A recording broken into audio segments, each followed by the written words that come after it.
ਵਾਹਿਗੁਰੂ ਜੀ ਕਾ ਖਾਲਸਾ ਵਾਹਿਗੁਰੂ ਜੀ ਕੀ ਫਤਿਹ। अस्सलाम वालेकुम आदाब वर्ज वहां ਤੁਹਾਡੀ ਹੋਸਟ ਨੀਲਮ ਕੌਰ ਮੈਂ TV84 ਦੇ ਸਾਰੇ ਦਰਸ਼ਕਾਂ ਤੇ ਸਰੋਤਿਆਂ ਨੂੰ ਜੀ ਆਇਆਂ ਕਹਿੰਦੀਆਂ ਪ੍ਰੋਗਰਾਮ ਸੱਚੋ ਸੱਚ ਵਿੱਚ ਜਿਹੜੇ ਇਸ ਪ੍ਰੋਗਰਾਮ ਨਾਲ ਦੇਸ਼ਾਂ ਵਿਦੇਸ਼ਾਂ ਤੋਂ ਜੁੜ ਚੁੱਕੇ ਨੇ। ਖਾਲਸਾ ਅਫੇਅਰ ਸੈਂਟਰ ਦੇ ਸੰਚਾਲਕ ਡਾਕਟਰ ਅਮਰਜੀਤ ਸਿੰਘ ਜੀ ਸਟੂਡੀਓ 'ਚ ਮੇਰੇ ਨਾਲ ਸ਼ਾਮਿਲ ਨੇ। ਉਹਨਾਂ ਨਾਲ ਗੱਲਬਾਤ ਕਰਕੇ ਅੱਜ ਦੇ ਅਹਿਮ ਇਸ਼ੂਜ਼ ਉੱਪਰ ਉਹਨਾਂ ਤੋਂ ਉਹਨਾਂ ਦਾ ਤਜ਼ੀਆ ਜਾਣਦੇ ਹਾਂ।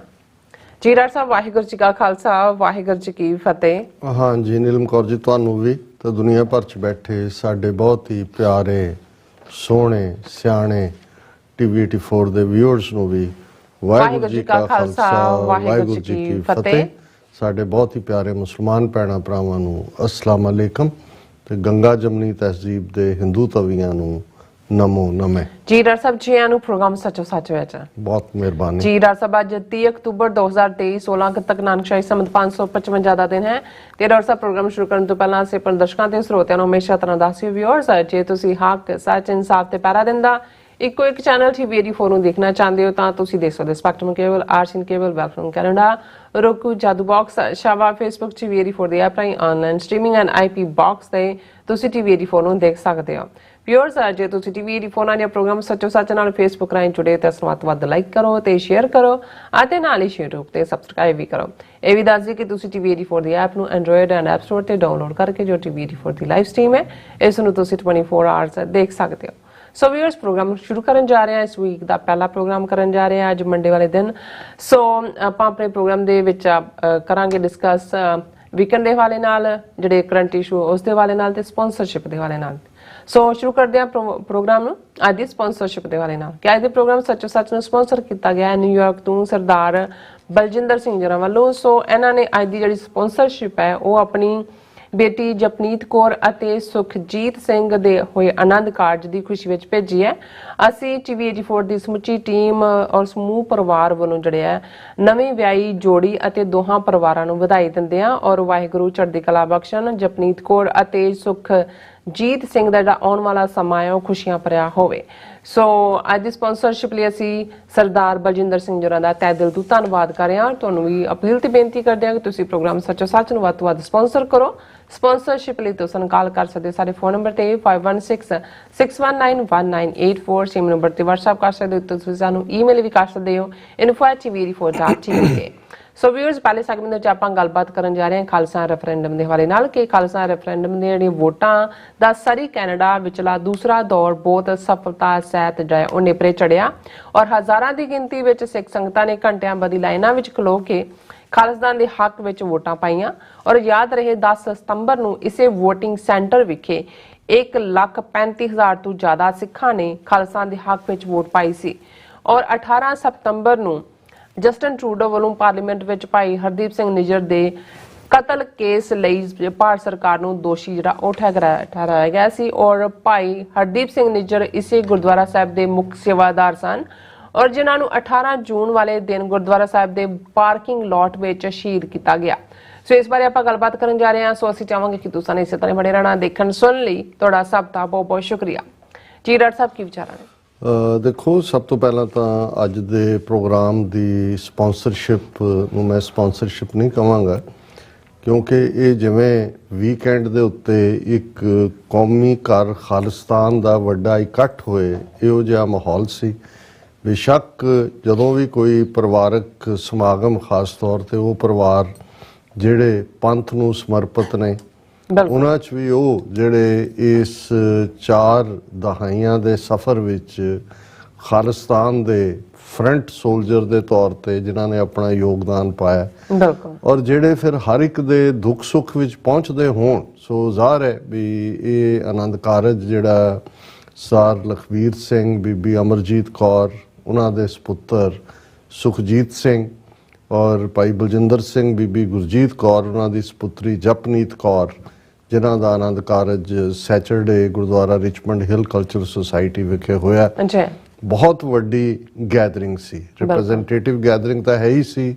ਸਾਰੀਆਂ ਟਰਾਈ ਸਟੇਟ ਦੀਆਂ ਔਰ ਵਰਜੀਨੀਆ ਮੈਰੀਲੈਂਡ ਤੱਕ ਦੀਆਂ ਗੁਰਦੁਆਰਾ ਕਮੇਟੀਆਂ ਔਰ ਪੰਥਕ ਜਮਾਤਾਂ ਦੇ ਨੁਮਾਇੰਦੇ ਸ਼ਾਮਲ ਸਨ ਪਰ ਅਮਰੀਕਾ ਕੈਨੇਡਾ ਵਿੱਚੋਂ ਵੀ ਜਿਹੜੇ ਰਿਪਰੈਜ਼ੈਂਟੇਟਿਵ ਨੇ ਉਹ ਪਹੁੰਚੇ ਹੋਏ ਸੀ ਔਰ ਲੋਕਲ ਲੈਵਲ ਦੇ ਉੱਤੇ ਵੀ ਕਿਉਂਕਿ ਦੋਨੋਂ ਪਰਿਵਾਰ ਲੰਮੇ ਸਮੇਂ ਤੋਂ ਐਕਸਟੈਂਡਡ ਫੈਮਿਲੀਜ਼ ਵੀ ਨਿਊਯਾਰਕ 'ਚ ਹੀ ਰਹਿੰਦੀਆਂ ਨੇ। ਅੱਛਾ ਸਰ ਲਖਬੀਰ ਸਿੰਘ ਫਲਸ਼ਿੰਗ ਦੇ ਗੁਰਦੁਆਰਾ ਸਾਹਿਬ 'ਚ ਕਾਫੀ ਐਕਟਿਵ ਨੇ, ਖਾਸ ਤੌਰ ਤੇ ਜਿਹੜੇ ਪੰਜ ਪਿਆਰੇ ਅੰਮ੍ਰਿਤ ਸੰਚਾਰ ਦੇ ਵਿੱਚ ਹੁੰਦੇ ਨੇ ਉਹਨਾਂ ਦੇ ਵਿੱਚ ਉਹਨਾਂ ਦੀ ਸ਼ਮੂਲੀਅਤ ਹੈ।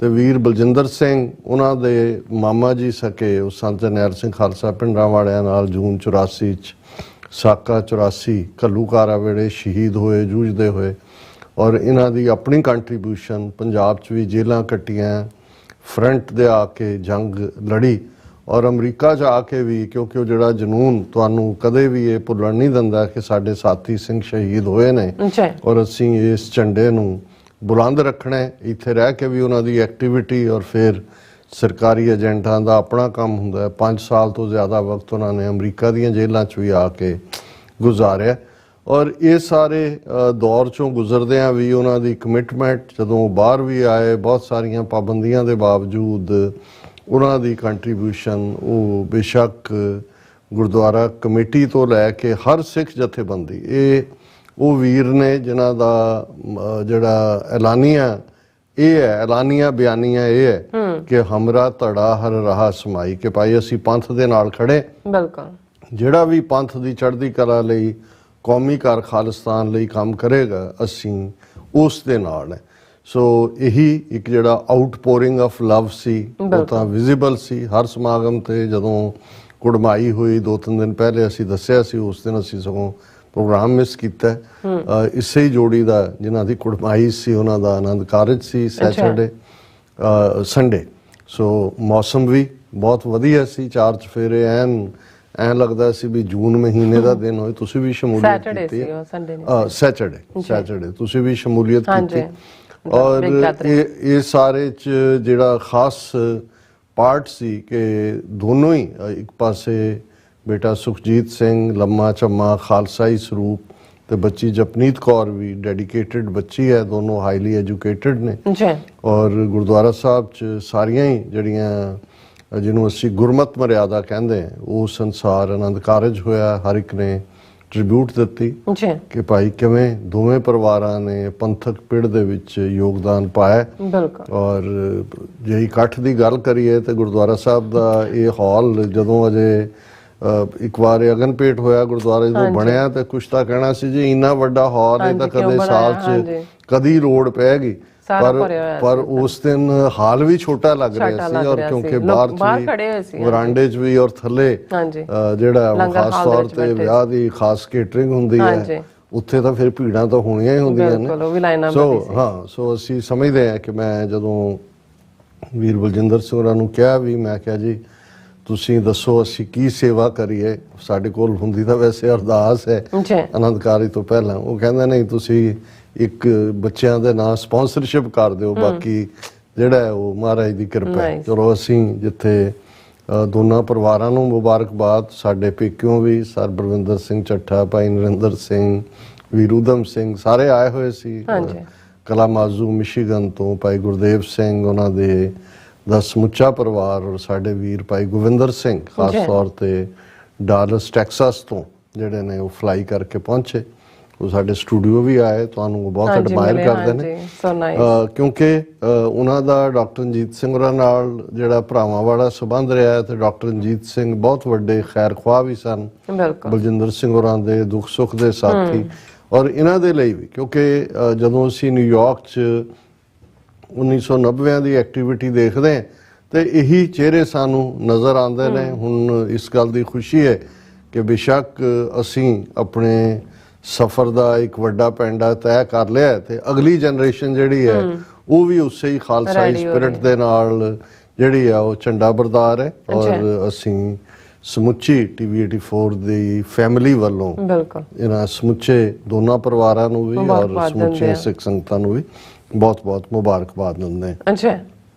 ਇਸ ਤੋਂ ਪਹਿਲਾਂ ਕਿ ਮੈਂ ਜਿਹੜੀ ਦੂਸਰੀ ਵੱਡੀ ਕੌਮੀ ਕਾਰ ਖਾਲਿਸਤਾਨ ਦੇ ਲਈ ਖੁਸ਼ੀ ਦੀ ਖਬਰ, ਕਿਉਂਕਿ ਸਾਰੀਆਂ ਨਜ਼ਰਾਂ ਸਰੀ ਦੇ ਉੱਤੇ ਟਿਕੀਆਂ ਹੋਈਆਂ ਸੀ, ਅਸੀਂ ਕਿਉਂਕਿ ਜ਼ਿਕਰ ਤਾਂ ਆਲਮੋਸਟ ਸਾਰੇ ਪੀਰੀਅਡ 'ਚ ਰੋਜ਼ਾਨਾ ਕੋਈ ਨਾ ਕੋਈ ਸੈਗਮੈਂਟ ਕੈਨੇਡਾ ਨਾਲ ਸੰਬੰਧਿਤ ਹੁੰਦਾ ਹੈ, ਪਰ ਜਿਹੜਾ 10 ਸਤੰਬਰ ਨੂੰ ਖਾਲਿਸਤਾਨ ਰੈਫਰੈਂਡਮ ਦੀਆਂ ਵੋਟਾਂ ਦਾ ਪਹਿਲਾ ਗੇੜ ਹੋਇਆ ਗੁਰਦੁਆਰਾ ਗੁਰੂ ਨਾਨਕ ਸਾਹਿਬ ਸਰੀ ਦੇ ਵਿੱਚ ਇਹ ਇੱਕ ਦੁਖਾਂਤਕ ਇੱਕ ਵੱਡੇ ਝਟਕੇ ਦੇ ਮਾਹੌਲ ਤੋਂ ਬਾਅਦ ਹੋਇਆ, ਕਿਉਂਕਿ 18 ਜੂਨ ਨੂੰ ਭਾਈ ਹਰਦੀਪ ਸਿੰਘ ਨਿੱਜਰ ਉਹਨਾਂ ਦੀ ਸ਼ਹਾਦਤ ਗੁਰਦੁਆਰਾ ਸਾਹਿਬ ਕੰਪਲੈਕਸ ਪਾਰਕਿੰਗ ਲਾਟ ਦੇ ਵਿੱਚ ਹੁੰਦੀ ਹੈ। ਜੀ। ਸੋ ਉਦੋਂ ਵੀ ਇਸ ਗੱਲ ਦਾ ਇੱਕ ਖਾਸ ਤੌਰ ਤੇ ਖਦਸ਼ਾ ਵੀ ਸੀ ਕਿਤੇ ਨਾ ਕਿਤੇ ਕਿ ਹਕੂਮਤਾਂ ਜਦੋਂ ਇਸ ਕਿਸਮ ਦੀਆਂ ਕਿਲਿੰਗ ਸਪਰੀ ਕਰਦੀਆਂ ਨੇ ਤੇ ਉਹਨਾਂ ਦਾ ਮਕਸਦ ਤਾਂ ਖੌਫ ਪੈਦਾ ਕਰਨਾ ਹੁੰਦਾ, ਡਰ ਪੈਦਾ ਕਰਨਾ ਹੁੰਦਾ।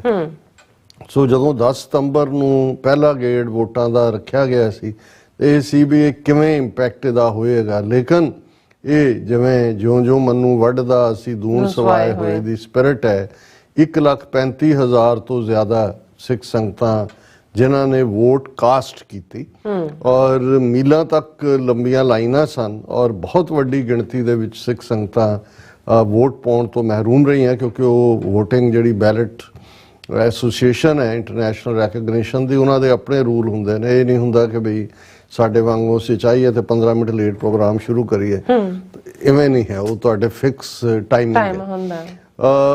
ਇਸ ਲਈ ਫਿਰ ਦੂਸਰੇ ਗੇੜ ਦੀਆਂ ਜਿਹੜੀਆਂ ਵੋਟਾਂ ਦਾ ਐਲਾਨ ਕੀਤਾ ਗਿਆ, ਪਰ ਇਹਦੇ ਇਨ ਬਿਟਵੀਨ ਇਹ ਡਿਵੈਲਪਮੈਂਟ ਹੋਈ ਕਿ 10 ਸਤੰਬਰ ਨੂੰ ਜਦੋਂ ਇਹ ਵੋਟਾਂ ਪੈਂਦੀਆਂ ਨੇ ਤੇ 18 ਸਤੰਬਰ ਨੂੰ ਕੈਨੇਡੀਅਨ ਪਾਰਲੀਮੈਂਟ ਦੇ ਵਿੱਚ ਜਸਟਿਨ ਟਰੂਡੋ ਐਲਾਨ ਕਰਦੇ ਨੇ ਕਿ ਹਰਦੀਪ ਸਿੰਘ ਨਿੱਜਰ ਦੇ ਮਰਡਰ ਦੇ ਲਈ ਜਿਹੜਾ ਉਹ ਇੰਡੀਅਨ ਏਜੰਸੀ ਜ਼ਿੰਮੇਵਾਰ ਨੇ। ਸੋ ਐਗਜ਼ੈਕਟਲੀ 18 ਜੂਨ ਤੋਂ 18 ਸਤੰਬਰ ਤੱਕ ਇਹ ਜਿਹੜਾ ਉਹ 3 ਮਹੀਨੇ ਦਾ ਪੀਰੀਅਡ ਬਣਦਾ ਹੈ, ਕਿਉਂਕਿ ਉਸ ਤੋਂ ਪਹਿਲਾਂ 10 ਸਤੰਬਰ ਦਾ ਜਿਹੜਾ ਪਾਰਟ ਹੈ ਉਹ ਤਾਂ ਹੋ ਚੁੱਕਾ ਸੀ ਵੋਟਾਂ। ਸੋ ਹੁਣ ਜਦੋਂ ਦੂਸਰਾ ਗੇੜ ਆਇਆ ਇਹਦੇ ਚ ਅਸੀਂ ਰਿਲੇਟਿਵਲੀ ਰਿਲੈਕਸਡ ਸੀ, ਕਿਉਂਕਿ ਸਾਨੂੰ ਸੀ ਕਿ ਭਾਈ ਹੁਣ ਜੇ ਕੋਈ ਥੋੜਾ ਬਹੁਤ ਡਰ ਦਾ ਮਾਹੌਲ ਸੀ ਉਹ ਤਾਂ ਖੈਰ ਪਹਿਲੇ ਚ ਹੀ ਉਹਨਾਂ ਨੇ ਸਿੱਖ ਸੰਗਤਾਂ ਨੇ ਉਡਾ ਦਿੱਤਾ ਸੀ ਕਿ ਵੀ ਹੁਣ ਇਹ ਸਿੱਖ ਸੰਗਤਾਂ ਦੇ ਸਾਹਮਣੇ ਵੀ ਕਿ ਭਾਈ ਇਹ ਕਿੰਨੀ ਗੰਦੀ ਖੇਡ ਰਹੇ ਨੇ ਕਿ ਭਾਈ ਇਹ ਪੂਰਾ ਜਿਹੜਾ ਕਾਮਯਾਬ ਹੋਏਗਾ ਔਰ ਉਵੇਂ ਹੀ ਹੋਇਆ। ਉਹਦੀ ਗੱਲ ਅਸੀਂ ਕਰਾਂਗੇ ਜਿੰਨੀ ਜਾਣਕਾਰੀ ਸਾਡੇ ਕੋਲ ਹੈ।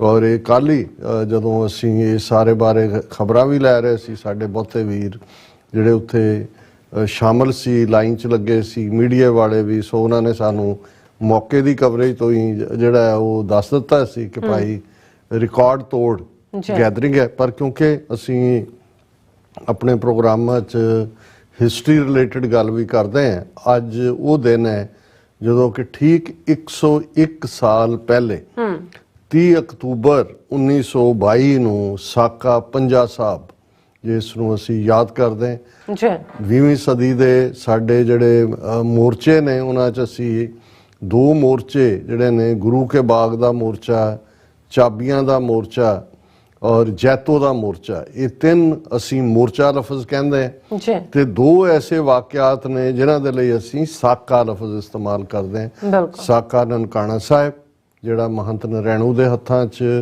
130 ਤੋਂ ਜ਼ਿਆਦਾ ਸਿੰਘਾਂ ਦਾ ਸ਼ਹੀਦ ਹੋਣਾ, ਤੇ ਦੂਸਰਾ ਸਾਕਾ ਪੰਜਾ ਸਾਹਿਬ। ਸੋ ਘੱਲੂਘਾਰਾ ਜਾਂ ਸਾਕਾ ਇਹ ਥੋੜਾ ਟ੍ਰੈਜੇਡੀ ਵੱਲ ਵੀ ਇਸ਼ਾਰਾ ਕਰਦੇ ਨੇ ਔਰ ਮੋਰਚਾ ਜ਼ਾਹਰ ਹੈ ਉਹ ਤੁਹਾਡਾ ਜਿਵੇਂ ਤੁਸੀਂ ਫੌਜੀ ਪ੍ਰਾਪਤੀ ਦੇ ਲਈ ਤੁਰਦੇ ਹੋ।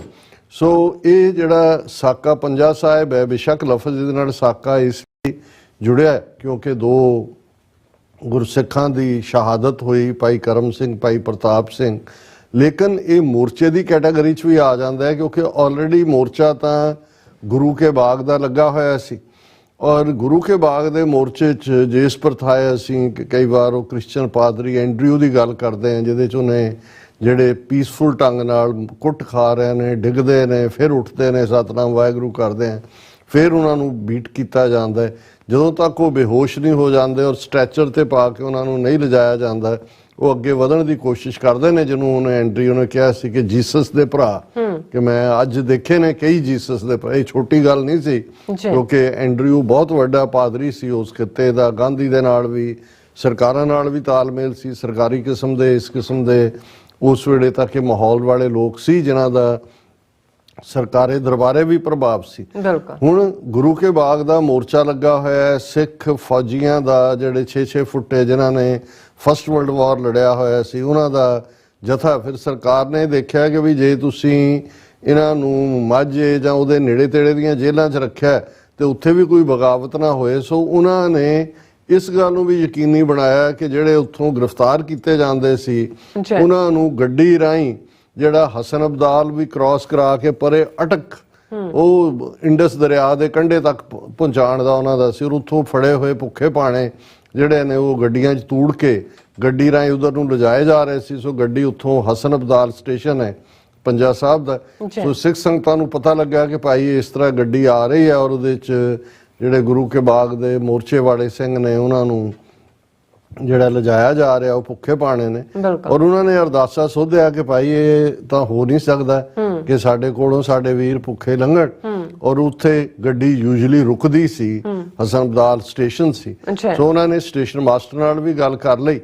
ਪਰ ਐਨ ਜਦੋਂ ਲੰਗਰ ਤਿਆਰ ਕਰਕੇ ਸਿੱਖ ਸੰਗਤਾਂ ਸਟੇਸ਼ਨ ਤੇ ਪਹੁੰਚ ਗਈਆਂ ਤੇ ਸਟੇਸ਼ਨ ਮਾਸਟਰ ਨੇ ਕਿਹਾ, ਉਹਨੇ ਕਿਹਾ ਜੀ ਮੈਨੂੰ ਪਿੱਛੋਂ ਹਦਾਇਤ ਆਈ ਹੈ ਕਿ ਇਹ ਗੱਡੀ ਇੱਥੇ ਨਹੀਂ ਰੁਕੇਗੀ, ਇਹ ਸਿੱਧੀ ਆਪਣੀ ਮੰਜ਼ਿਲ ਵੱਲ ਜਾਏਗੀ। ਤੇ ਸਿੰਘਾਂ ਨੇ ਕਿਹਾ ਕਿ ਭਾਈ ਅਸੀਂ ਤਾਂ ਹੁਣ ਅਰਦਾਸਾ ਸੋਧਿਆ ਹੋਇਆ, ਗੱਡੀ ਤਾਂ ਹੁਣ ਖਾਲਸਾ ਰੋਕੇਗਾ ਹੀ ਰੋਕੇਗਾ। ਸੋ ਉਹਨਾਂ ਨੇ ਅਰਦਾਸਾ ਸੋਧ ਕੇ ਭਾਈ ਕਰਮ ਸਿੰਘ, ਭਾਈ ਪ੍ਰਤਾਪ ਸਿੰਘ ਜਿਹੜੇ ਨੇ ਉਹ ਬਹੁਤ ਅੱਗੇ ਜਾ ਕੇ ਰੇਲ ਲਾਈਨ ਤੇ ਲੰਮੇ ਪੈ ਗਏ ਔਰ ਬਾਕੀ ਵੱਡੀ ਗਿਣਤੀ ਸਿੱਖ ਸੰਗਤਾਂ ਟਰੈਕ ਦੇ ਉੱਤੇ ਜਿਹੜੀਆਂ ਨੇ ਬੈਠ ਗਈਆਂ, ਸਤਨਾਮ ਵਾਹਿਗੁਰੂ ਦੀਆਂ ਜਾਪ ਕਰਨ ਲੱਗੀਆਂ। ਔਰ ਹਵਾ ਵਾਂਗ ਸ਼ੂਕ ਦੀ ਗੱਡੀ ਆਈ ਦੂਰੋਂ।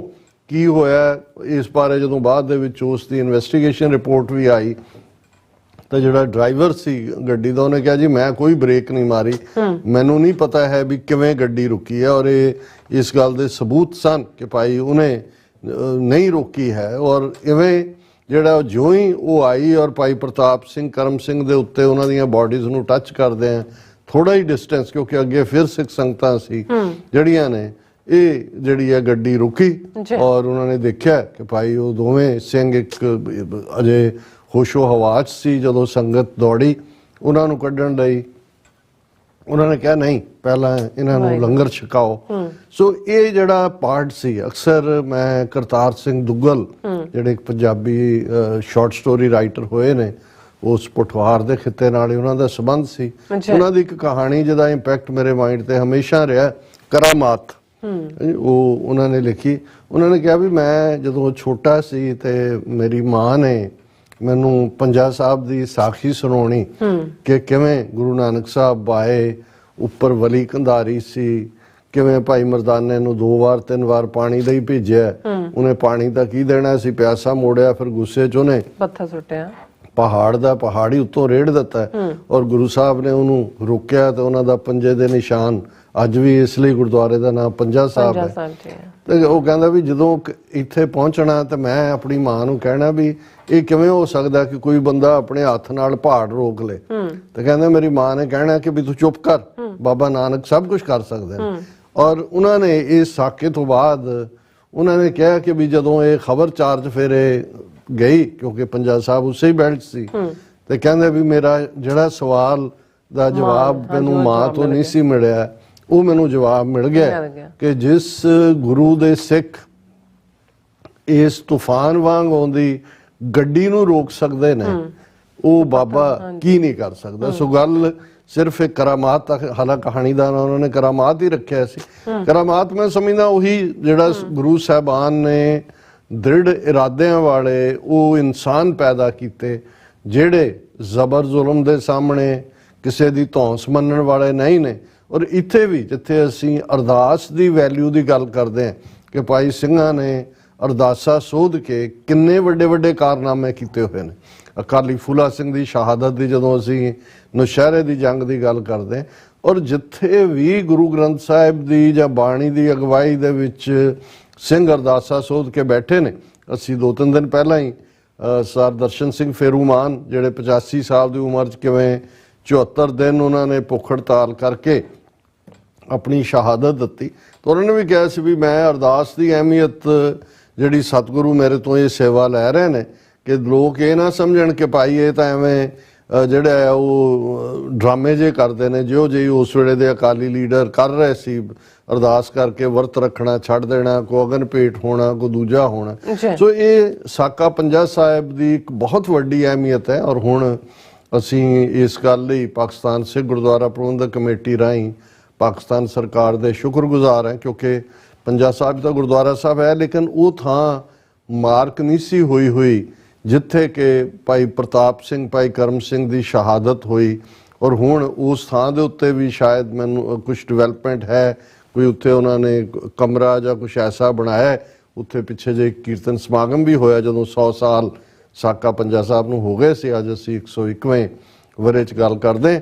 ਸੋ ਅਸੀਂ ਜਦੋਂ ਇਹਨਾਂ ਇਤਿਹਾਸਕ ਵਾਕਿਆਤ ਨੂੰ ਯਾਦ ਕਰਦੇ ਹਾਂ ਤੇ ਫਿਰ ਸਾਡਾ ਵੀ ਭਰੋਸਾ ਬਣਨਾ ਚਾਹੀਦਾ ਹੈ ਗੁਰੂ ਦੇ ਉੱਤੇ, ਸਿੰਘਾਂ ਦੇ ਉੱਤੇ, ਸਿੰਘਣੀਆਂ ਦੇ ਉੱਤੇ, ਜਿਨ੍ਹਾਂ ਨੂੰ ਅਸੀਂ ਅਰਦਾਸ 'ਚ ਯਾਦ ਕਰਦੇ। ਬਿਲਕੁਲ ਅਰਦਾਸ 'ਚ ਯਾਦ ਕਰਨ ਦਾ ਮਤਲਬ ਹੀ ਇਹ ਹੁੰਦਾ ਹੈ ਕਿ ਸਾਡੇ ਲਈ ਉਹ ਯਾਰਡ ਸਟਿਕ ਹੈ, ਉਹ ਪੈਮਾਨਾ ਹੈ ਕਿ ਭਾਈ ਉਹਨਾਂ ਨੇ ਕਿਵੇਂ ਜਿਹੜੀ ਹੈ ਸਿੱਖੀ ਕੇਸਾਂ ਸਵਾਸਾਂ ਦੇ ਨਾਲ ਨਿਭਾਈ, ਗੁਰੂ ਦੇ ਉੱਤੇ ਭਰੋਸਾ ਰੱਖਿਆ। ਔਰ ਇਵੇਂ ਹੀ ਜੇ ਹੁਣ ਮੈਂ ਇਸ ਖਾਲਿਸਤਾਨ ਰੈਫਰੈਂਡਮ ਦੇ ਹਵਾਲੇ ਨਾਲ ਵੀ ਗੱਲ ਕਰਾਂ ਤੇ ਇਹ ਸਿੱਖ ਕੌਮ ਦਾ ਭਰੋਸਾ, ਦ੍ਰਿੜਤਾ, ਡਿਟਰਮੀਨੇਸ਼ਨ ਹੈ। ਨਹੀਂ ਤਾਂ ਜਦੋਂ ਜੂਨ ਦੇ ਪਹਿਲੇ ਹਫਤੇ ਜਿਹੜੀ ਸਾਡੀ ਜਨਰੇਸ਼ਨ ਨੇ ਉਹ ਦਿਨ ਦੇਖੇ ਹੋਏ ਨੇ, ਅਸੀਂ ਉਹ ਦੇਖ ਸਕਦੇ ਹਾਂ ਕਿ ਕਿੰਨੀ ਬੇਬਸੀ ਕਿ ਵੀ ਤੁਹਾਡਾ ਸਾਰਾ ਪੰਜਾਬ ਘਾਟ ਆਫ ਕਰਤਾ ਹੈ। ਪੂਰਾ 37 ਇਤਿਹਾਸਕ ਗੁਰਦੁਆਰੇ ਹਰਿਆਣੇ ਦੇ ਵੀ, ਮੰਜੀ ਸਾਹਿਬ ਅੰਬਾਲਾ, ਪੌਂਟਾ ਸਾਹਿਬ ਹਿਮਾਚਲ ਵੀ, ਫੌਜ ਦੀਆਂ ਧਾੜਾਂ, ਦੂਜੇ 4 ਗੁਰਦੁਆਰਿਆਂ 'ਚ ਟੈਂਕਾਂ ਤੋਪਾਂ ਨਾਲ ਅਕਾਲ ਤਖਤ ਤੁਸੀਂ ਖੰਡਰਾਤ ਬਣਾ ਦਿੱਤਾ। 4 ਦਿਨ ਟੈਂਕਾਂ ਤੋਪਾਂ ਦੇ ਨਾਲ ਜਿਹੜਾ ਤੁਸੀਂ ਹਮਲਾ ਕਰਕੇ ਫਿਰ ਤੁਸੀਂ ਉਹਨੂੰ ਰੀਜੋਇਸ ਕਰ ਰਹੇ ਹੋ। ਭਾਰਤ ਭਰ ਦੇ ਵਿੱਚ ਮਠਾਈਆਂ ਵੰਡੀਆਂ ਜਾ ਰਹੀਆਂ। ਅੰਮ੍ਰਿਤਸਰ ਦੇ ਹਿੰਦੂਤਵੀ ਲਾਲੇ ਜਿਹੜੇ ਨੇ ਉਹ ਫੌਜੀਆਂ ਨੂੰ ਜਿਹੜੇ ਆ ਉਹ ਪਰੌਂਠੇ ਔਰ ਪੂੜੀਆਂ ਛੋਲੇ ਖਵਾ ਰਹੇ ਨੇ, ਵਧਾਈਆਂ ਦੇ ਰਹੇ ਨੇ ਵੀ ਸਿੱਖਾਂ ਦਾ ਕੰਡਾ ਕੱਢਤਾ ਸੀ। ਇਹੀ ਸੀ ਨਾ ਕਿ ਜੇ ਸਿੱਖ ਪੜ੍ਹਦੇ ਸੀ ਰਾਜ ਕਰੇਗਾ ਖਾਲਸਾ, ਐਸੀ ਮਾਰ ਮਾਰੀ ਹੈ ਕਿ ਯਾਦ ਕਰੇਗਾ ਖਾਲਸਾ। ਪਰ ਅੱਜ ਜਦੋਂ ਅਸੀਂ 30 ਅਕਤੂਬਰ ਦੀ ਸ਼ਾਮ ਇਹ ਗੱਲ ਕਰ ਰਹੇ ਹਾਂ, ਆਲਰੇਡੀ ਸਾਊਥ ਏਸ਼ੀਆ ਦੇ ਹੋਰਾਈਜ਼ਨ ਦੇ ਉੱਤੇ 31 ਅਕਤੂਬਰ ਦਾ ਸੂਰਜ ਚੜ੍ਹ ਚੁੱਕਾ ਹੈ। 31 ਅਕਤੂਬਰ ਦੀ ਉਹ ਸਵੇਰ ਹੋਰ ਕੁਝ ਘੰਟਿਆਂ ਨੂੰ ਸਵੇਰ 8:15-9 ਵਜੇ ਦਾ ਵਕਤ ਹੋ ਜਾਣਾ ਹੈ। ਇਧਰ ਪੰਪਕਿਨ ਦੇ ਨਾਲ ਵੱਡੇ ਹੈਲੋਵੀਨ ਮਨਾਉਣ ਵਾਲਿਆਂ ਨੇ ਕਈ ਦਿਨਾਂ ਦੀਆਂ ਰੌਣਕਾਂ ਲਾਈਆਂ। ਉਧਰ ਸਭ ਤੋਂ ਵੱਡੀ ਭੂਤਨੀ ਇੰਦਰਾ ਗਾਂਧੀ ਨੂੰ ਜਿਹੜਾ ਉਹਨੂੰ ਫਿਲਟਰ ਵਾਂਗੂ ਕਰਤਾ ਸਾਡੇ ਯੋਧਿਆਂ ਦਾ। ਕੱਲ ਦਾ ਪ੍ਰੋਗਰਾਮ ਅਸੀਂ ਉਹਨਾਂ ਨੂੰ ਡੈਡੀਕੇਟ ਕਰਾਂਗੇ। ਲੇਕਿਨ ਇਹ ਜਦੋਂ ਤੁਸੀਂ ਜੂਨ ਦੇ ਪਹਿਲੇ ਹਫਤੇ ਤੋਂ 31 ਅਕਤੂਬਰ ਤੱਕ ਦੇਖਦੇ ਹੋ, ਉਸ ਬੇਬਸੀ ਦੇ ਆਲਮ 'ਚ ਅਰਦਾਸ ਹੀ ਸੀ ਗੁਰੂ ਦੇ, ਹੋਰ ਤਾਂ ਕੁਝ ਨਹੀਂ ਸੀ। ਉਦੋਂ ਕੋਈ ਸੋਸ਼ਲ ਮੀਡੀਆ ਨਹੀਂ ਸੀ, ਕਿਸੇ ਨੇ ਤੁਹਾਡੀ ਬਾਂਹ ਨਹੀਂ ਫੜੀ, ਬਾਹਰ ਕੋਈ ਆਵਾਜ਼ ਨਹੀਂ ਸੀ, ਪਰ ਰੋਹ ਸੀ। ਰੋਹ ਦੇ ਨਾਲ ਬੇਬਸੀ ਜ਼ਿਆਦਾ ਸੀ ਕਿ ਵੀ ਸਾਡੇ ਨਾਲ ਇਹ, ਤੇ ਉਹ ਸਮਝਦੇ ਸੀ ਕਿ ਵੀ ਅਸੀਂ ਕ੍ਰਸ਼ ਕਰਤਾ। ਲੇਕਿਨ ਅੱਜ ਜਦੋਂ ਅਸੀਂ 4 ਦਹਾਕਿਆਂ ਬਾਅਦ ਆ ਕੇ ਜਿੱਥੇ ਆ ਕੇ ਖੜੇ, ਉੱਥੇ ਇਹੀ ਜਿਨ੍ਹਾਂ ਨੂੰ 2% ਤੋਂ ਵੀ ਘੱਟ मसल देंगे, कुचल देंगे, सिर नहीं उठाने देंगे, भारत माता के खिलाफ आवाज वाली के लिए यहाँ कोई जगह नहीं है। और ये नहीं है भी उन्होंने कोई घट की। अगले 11 साल 84 तो 95 तक उन्होंने एक पूरी जनरेशन मार दी। अगली जनरेशन सारी ड्रग्स के हवाले करती। फिर वो हालात पैदा कर दिते कि मास माइग्रेशन होए। फिर 2015 तो गुरु ग्रंथ साहब की बेअदबी ਦੀਆਂ ਘਟਨਾਵਾਂ ਜਿਹੜੀਆਂ ਹੁਣ ਤਾਂ ਇੰਨੀਆਂ ਕਾਮਨ ਨੇ ਕਿ ਕਈ ਵਾਰ ਸਾਡੇ ਵੀ ਨੋਟਿਸ ਚੋਂ ਜਿਹੜਾ ਉਹ ਨਿਕਲ ਜਾਂਦੀਆਂ ਨੇ, ਕਿਉਂਕਿ ਕਿਤੇ ਨਾ ਕਿਤੇ ਕੁਝ ਨਾ ਕੁਝ ਹੋ ਰਿਹਾ। ਬਿਲਕੁਲ। ਔਰ ਫਿਰ ਉਹਨਾਂ ਨੂੰ ਲੱਗਾ ਕਿ ਜੇ ਅਸੀਂ ਇੱਥੋਂ ਭਜਾ ਦਿੱਤੇ ਨੇ ਬਾਹਰ, ਤੁਸੀਂ ਇਹਨਾਂ ਨੂੰ ਜਿਹੜਾ ਉਹ ਕਦੇ 에ਅਰ ਇੰਡੀਆ ਕਰਾਤਾ, ਕੋਈ ਹੋਰ ਕਰਾਤਾ, ਕਿ ਜੀ ਅਸੀਂ ਆਵਾਜ਼ ਬੰਦ ਕਰਾ ਦਿੱਤੀ। ਕਿਸਾਨ ਮੋਰਚਾ 13 ਮਹੀਨੇ ਚੱਲਿਆ ਦਿੱਲੀ ਦੀਆਂ ਬਰੂਹਾਂ ਦੇ ਉੱਤੇ। ਉਹਨੇ ਜਿੱਥੇ ਸਾਡੀ, ਜਦੋਂ ਅੱਜ ਅਸੀਂ ਪੰਜਾ ਸਾਹਿਬ ਸਾਕੇ ਦੀ ਗੱਲ ਕਰ ਰਹੇ ਹਾਂ, ਅਰਦਾਸ ਦੀ ਤਾਕਤ ਦੀ ਗੱਲ ਕਰਦੇ ਹਾਂ, ਫਿਰ ਉੱਥੇ ਵੀ ਗੁਰੂ ਗ੍ਰੰਥ ਸਾਹਿਬ ਦੇ ਪ੍ਰਕਾਸ਼, ਉਹੀ ਦਿਨ ਔਰ ਉਹੀ ਸਿੱਖੀ, ਔਰ ਉਹ ਸੀ ਕਿ ਵੀ ਉਸੇ ਹੀ ਦਿੱਲੀ ਤਖਤ ਦਾ ਜਿਹਦੀ ਪ੍ਰੀਡੈਸੈਸਰ ਨੇ ਇੰਦਰਾ ਗਾਂਧੀ ਨੇ ਜਿਹੜਾ ਅਕਾਲ ਤਖਤ ਨੂੰ ਮਲੀਆਮੇਟ ਕੀਤਾ ਸੀ, ਖੰਡਰਾਤ ਬਣਾਇਆ ਸੀ, ਉਹੀ ਮੋਦੀ ਉਸੇ ਹੀ ਬਾਬੇ ਨਾਨਕ ਦੇ ਪ੍ਰਕਾਸ਼ ਪੁਰਬ ਦੇ ਮੌਕੇ ਤੇ ਗੋਡੇ ਟੇਕ ਕੇ ਮਾਫੀ ਵੀ ਮੰਗ ਰਿਹਾ ਤੇ 3 ਖੇਤੀ ਕਾਨੂੰਨ ਵੀ ਵਾਪਸ ਲੈ ਰਿਹਾ। ਪਰ ਉਹਨਾਂ ਦੀ ਨਾਲ ਇਹ ਸਕ੍ਰਿਪਟ ਵੀ ਲਿਖੀ ਗਈ ਕਿ ਭਾਈ ਇਹਨਾਂ ਨੂੰ ਹੁਣ ਸਬਕ ਸਿਖਾਣਾ ਇੰਟਰਨੈਸ਼ਨਲੀ, ਕਿਉਂਕਿ ਕਿਸਾਨ ਮੂਵਮੈਂਟ ਦੀ ਸਕਸੈਸ ਦੇ ਵਿੱਚ ਸਭ ਤੋਂ ਵੱਡਾ ਰੋਲ ਜਿਹੜਾ ਉਹ ਖਾਲਿਸਤਾਨ ਦੀ ਸਪੋਰਟ ਕਰਨ ਵਾਲੇ ਡਾਇਸਪੋਰਾ ਦਾ ਸੀ। ਫਿਰ ਅਸੀਂ ਕੋਵਿਡ-19 ਦੇ ਚੱਲਦੇ ਹਾਂ, ਸਿੱਖਾਂ ਦੀ ਸੌਫਟ ਪਾਵਰ ਵੀ ਦੁਨੀਆ ਨੇ ਦੇਖੀ।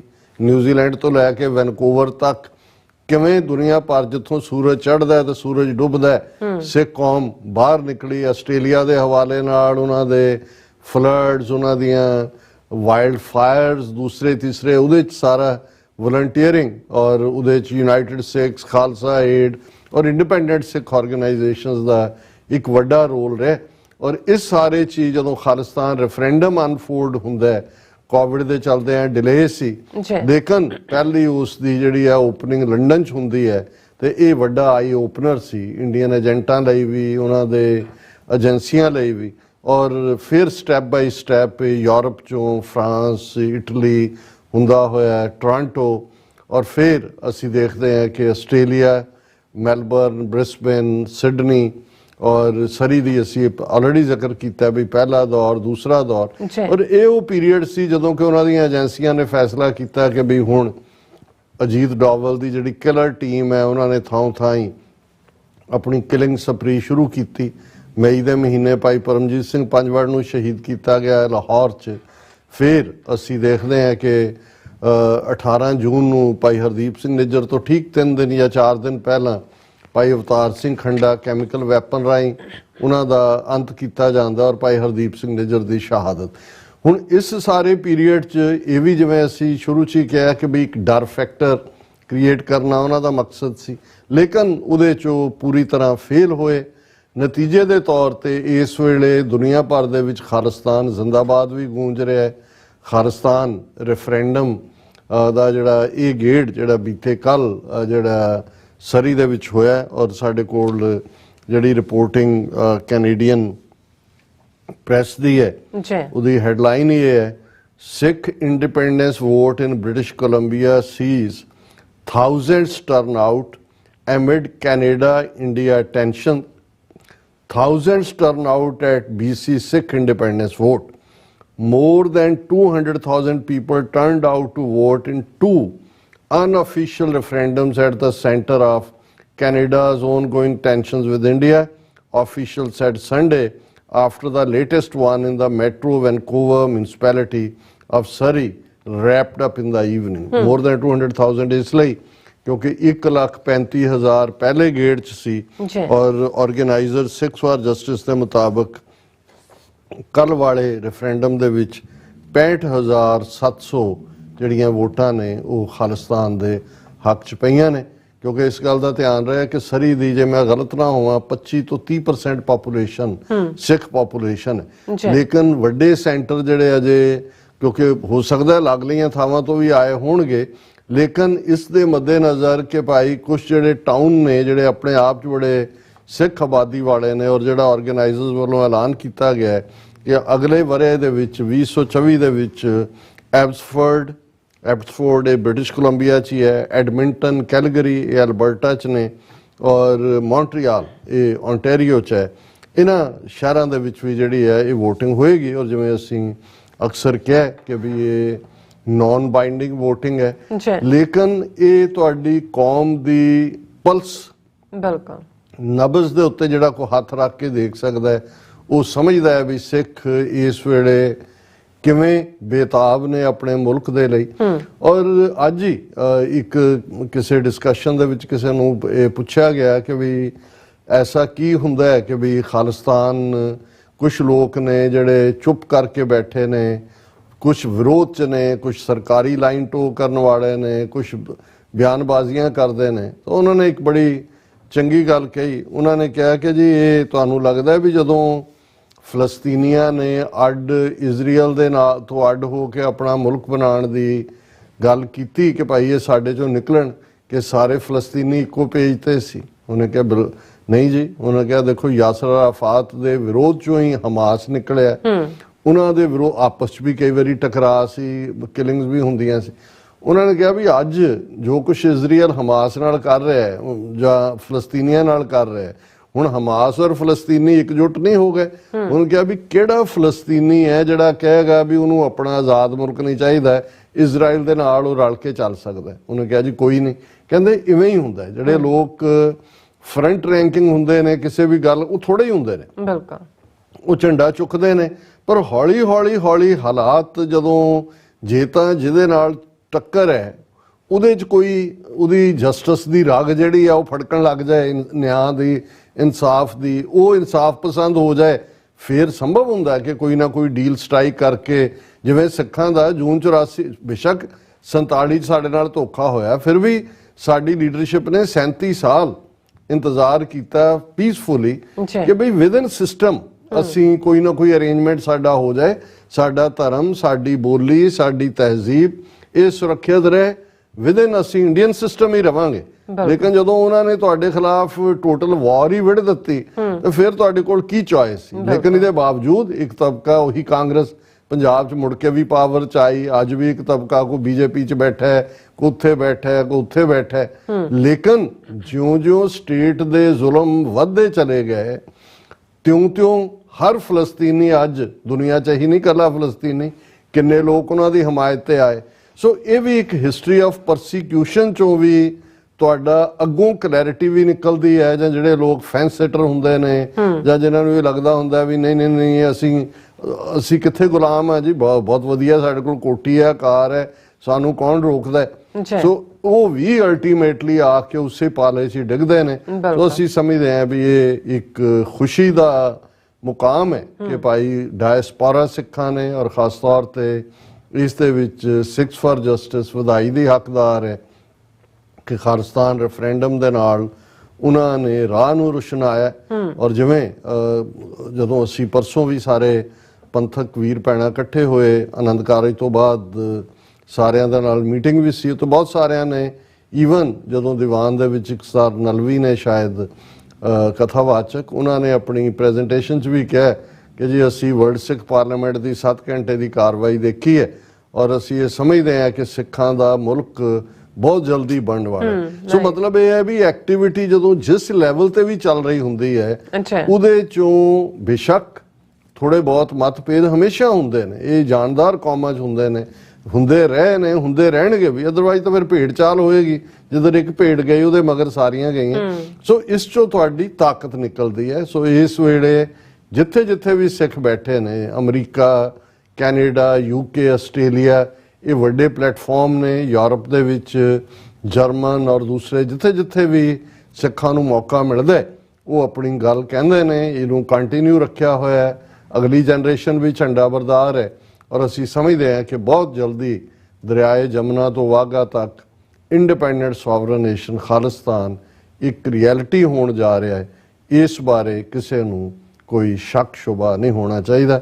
ਖਾਲਿਸਤਾਨ ਜ਼ਿੰਦਾਬਾਦ। ਜੀ ਰਾਜ ਸਾਹਿਬ, ਤੁਹਾਡਾ ਬਹੁਤ ਬਹੁਤ ਸ਼ੁਕਰੀਆ। ਸੋਥਲੇ ਨੇ ਬ੍ਰੇਕ ਤੇ ਜਾਣ ਤੋਂ ਪਹਿਲਾਂ ਅਸੀਂ ਪ੍ਰਦਰਸ਼ਕਾਂ ਦੇ ਸਰੋਤਿਆਂ ਨੂੰ ਅਪੀਲ ਤੇ ਬੇਨਤੀ ਕਰ ਦਈਏ, ਵਿਊਅਰਸ, ਜਿਸ ਤਰ੍ਹਾਂ ਕਿ ਤੁਸੀਂ ਜਾਣਦੇ ਹੋ ਕਿ TV 84 ਇੱਕ ਪੰਥਕ ਚੈਨਲ ਹੈ। TV 84 ਦੀ ਚੜ੍ਹਦੀ ਕਲਾ ਲਈ ਵੱਧ ਤੋਂ ਵੱਧ ਡੋਨੇਟ ਕਰੋ। ਡੋਨੇਟ ਕਰਨ ਲਈ ਸਾਡੀ ਵੈਬਸਾਈਟ tv84.tv ਤੇ ਜਾ ਕੇ ਪੇਪਲ ਦੀ ਵਰਤੋਂ ਕਰਕੇ ਵਨ ਟਾਈਮ ਡੋਨੇਟ ਕਰ ਸਕਦੇ ਹੋ, ਮੰਥਲੀ ਡੋਨੇਟ ਵੀ ਕਰ ਸਕਦੇ ਹੋ। ਤੁਸੀਂ TV 84 ਦੇ ਨਾਮ ਤੇ ਚੈੱਕ ਬਣਾ ਕੇ ਸਾਨੂੰ ਮੇਲ ਵੀ ਕਰ ਸਕਦੇ ਹੋ ਸਾਡੇ ਇਸ ਪਤੇ ਤੇ 36-01 37th Avenue, Long Island City, New York 11101 USA, ਜਾਂ ਫਿਰ ਤੁਸੀਂ ਸਾਨੂੰ ਫੋਨ ਰਾਹੀਂ ਸੰਪਰਕ ਕਰ ਸਕਦੇ ਹੋ 5166191984। ਤੁਸੀਂ ਸਾਨੂੰ ਈਮੇਲ ਵੀ ਕਰ ਸਕਦੇ ਹੋ info@tv84.tv ਤੇ। ਅਸੀਂ ਤੁਹਾਡੇ ਤਹਿ ਦਿਲ ਤੋਂ ਸ਼ੁਕਰਗੁਜ਼ਾਰ ਹੋਵਾਂਗੇ। ਸੋ ਇੱਥੇ ਲੈਣੇ ਬ੍ਰੇਕ। ਵਿਊਅਰਸ, ਤੁਸੀਂ ਇਸੇ ਤਰ੍ਹਾਂ ਬਣੇ ਰਹਿਣਾ। ਮਿਲਦੇ ਹਾਂ ਛੋਟੇ ਜਿਹੇ ਵਕਫੇ ਤੋਂ ਬਾਅਦ।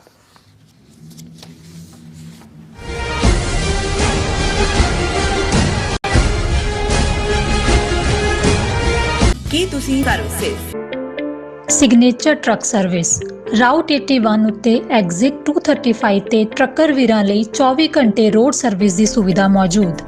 Heavy duty repair, oil change, ਪੁਰਾਣੇ ਅਤੇ ਨਵੇਂ tyre, computer diagnostic, DPF cleaning, brake service ਜਾਂ ਰਸਤੇ ਵਿੱਚ ਆਈ ਹਰ ਤਰ੍ਹਾਂ ਦੀ ਰਿਪੇਅਰ ਪ੍ਰੋਫੈਸ਼ਨਲ ਟੀਮ ਵੱਲੋਂ ਕੀਤੀ ਜਾਂਦੀ ਹੈ। ਬ੍ਰੇਕਫਾਸਟ, ਲੰਚ ਅਤੇ ਡਿਨਰ ਲਈ ਪੰਜਾਬੀ ਢਾਬੇ ਦਾ ਆਨੰਦ ਵੀ ਮਾਣੋ। ਡਰਾਈਵਰ ਅਤੇ ਟਰੱਕ ਆਪਰੇਟਰ ਵੀਰ ਡਿਸਪੈਚ ਦੀ ਸਰਵਿਸ ਲਈ ਸਾਡੇ ਨਾਲ ਸੰਪਰਕ ਕਰਨ। Signature truck service 58 triangle drive, Weyers Cave, Virginia 24486।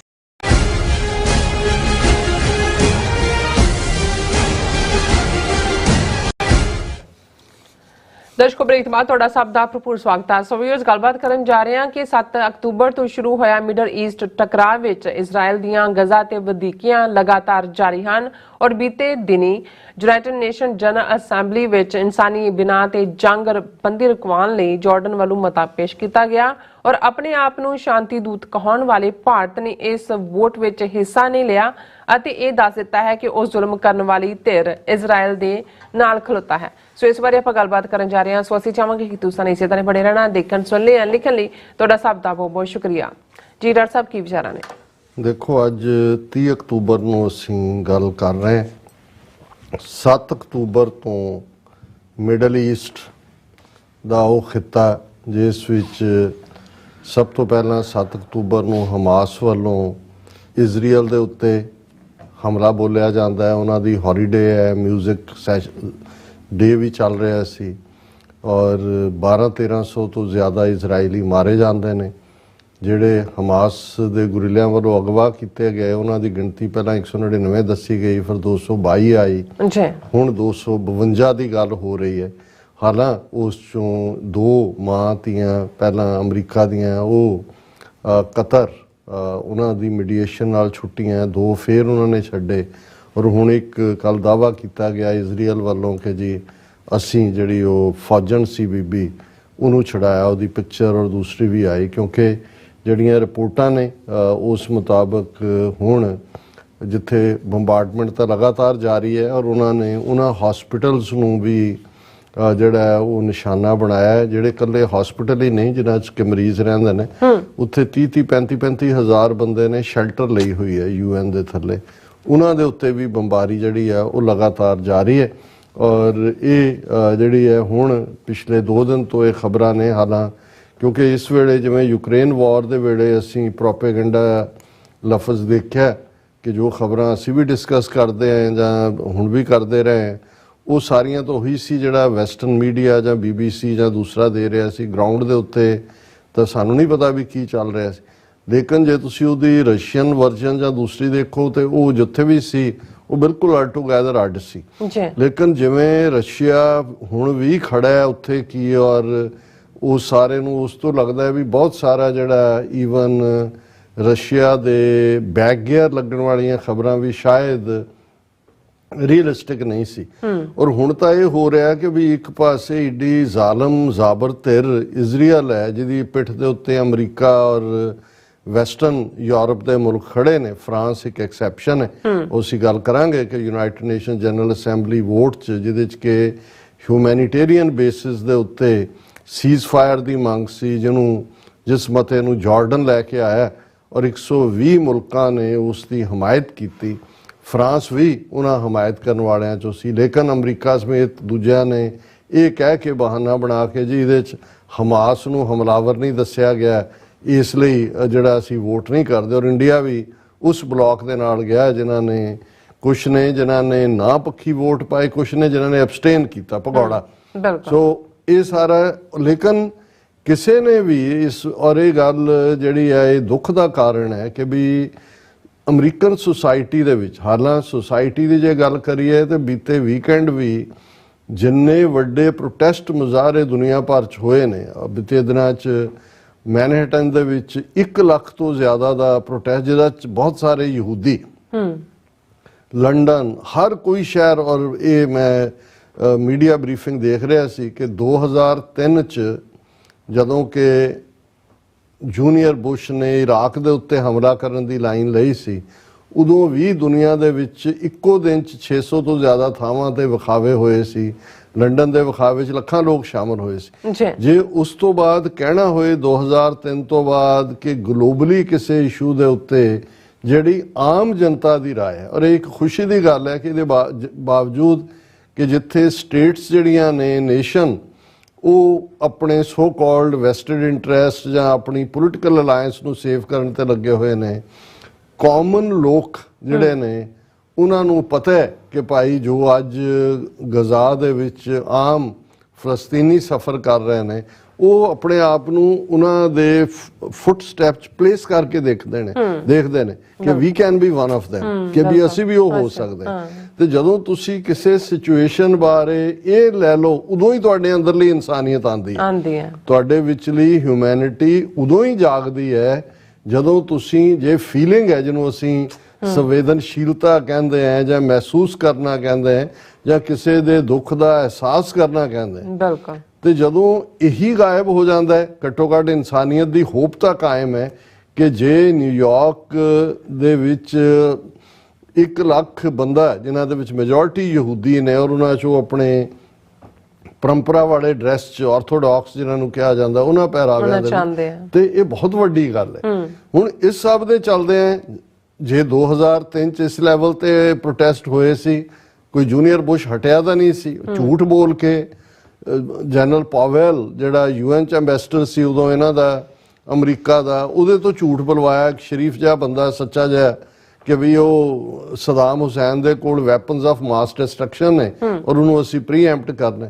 ਸੋ ਇਹੀ ਹਾਲ ਅੱਜ ਅਸੀਂ ਦੇਖ ਰਹੇ ਹਾਂ ਕਿ ਵੀ ਇਹਨਾਂ ਦਾ ਕੋਈ ਅਸਰ ਤਾਂ ਨਹੀਂ ਹੋ ਰਿਹਾ, ਕਿਉਂਕਿ ਅਮਰੀਕਾ ਅਲਟੀਮੇਟਲੀ ਟ੍ਰੈਂਡ ਸੈਟਰ ਹੈ ਉਹਨਾਂ ਨੂੰ।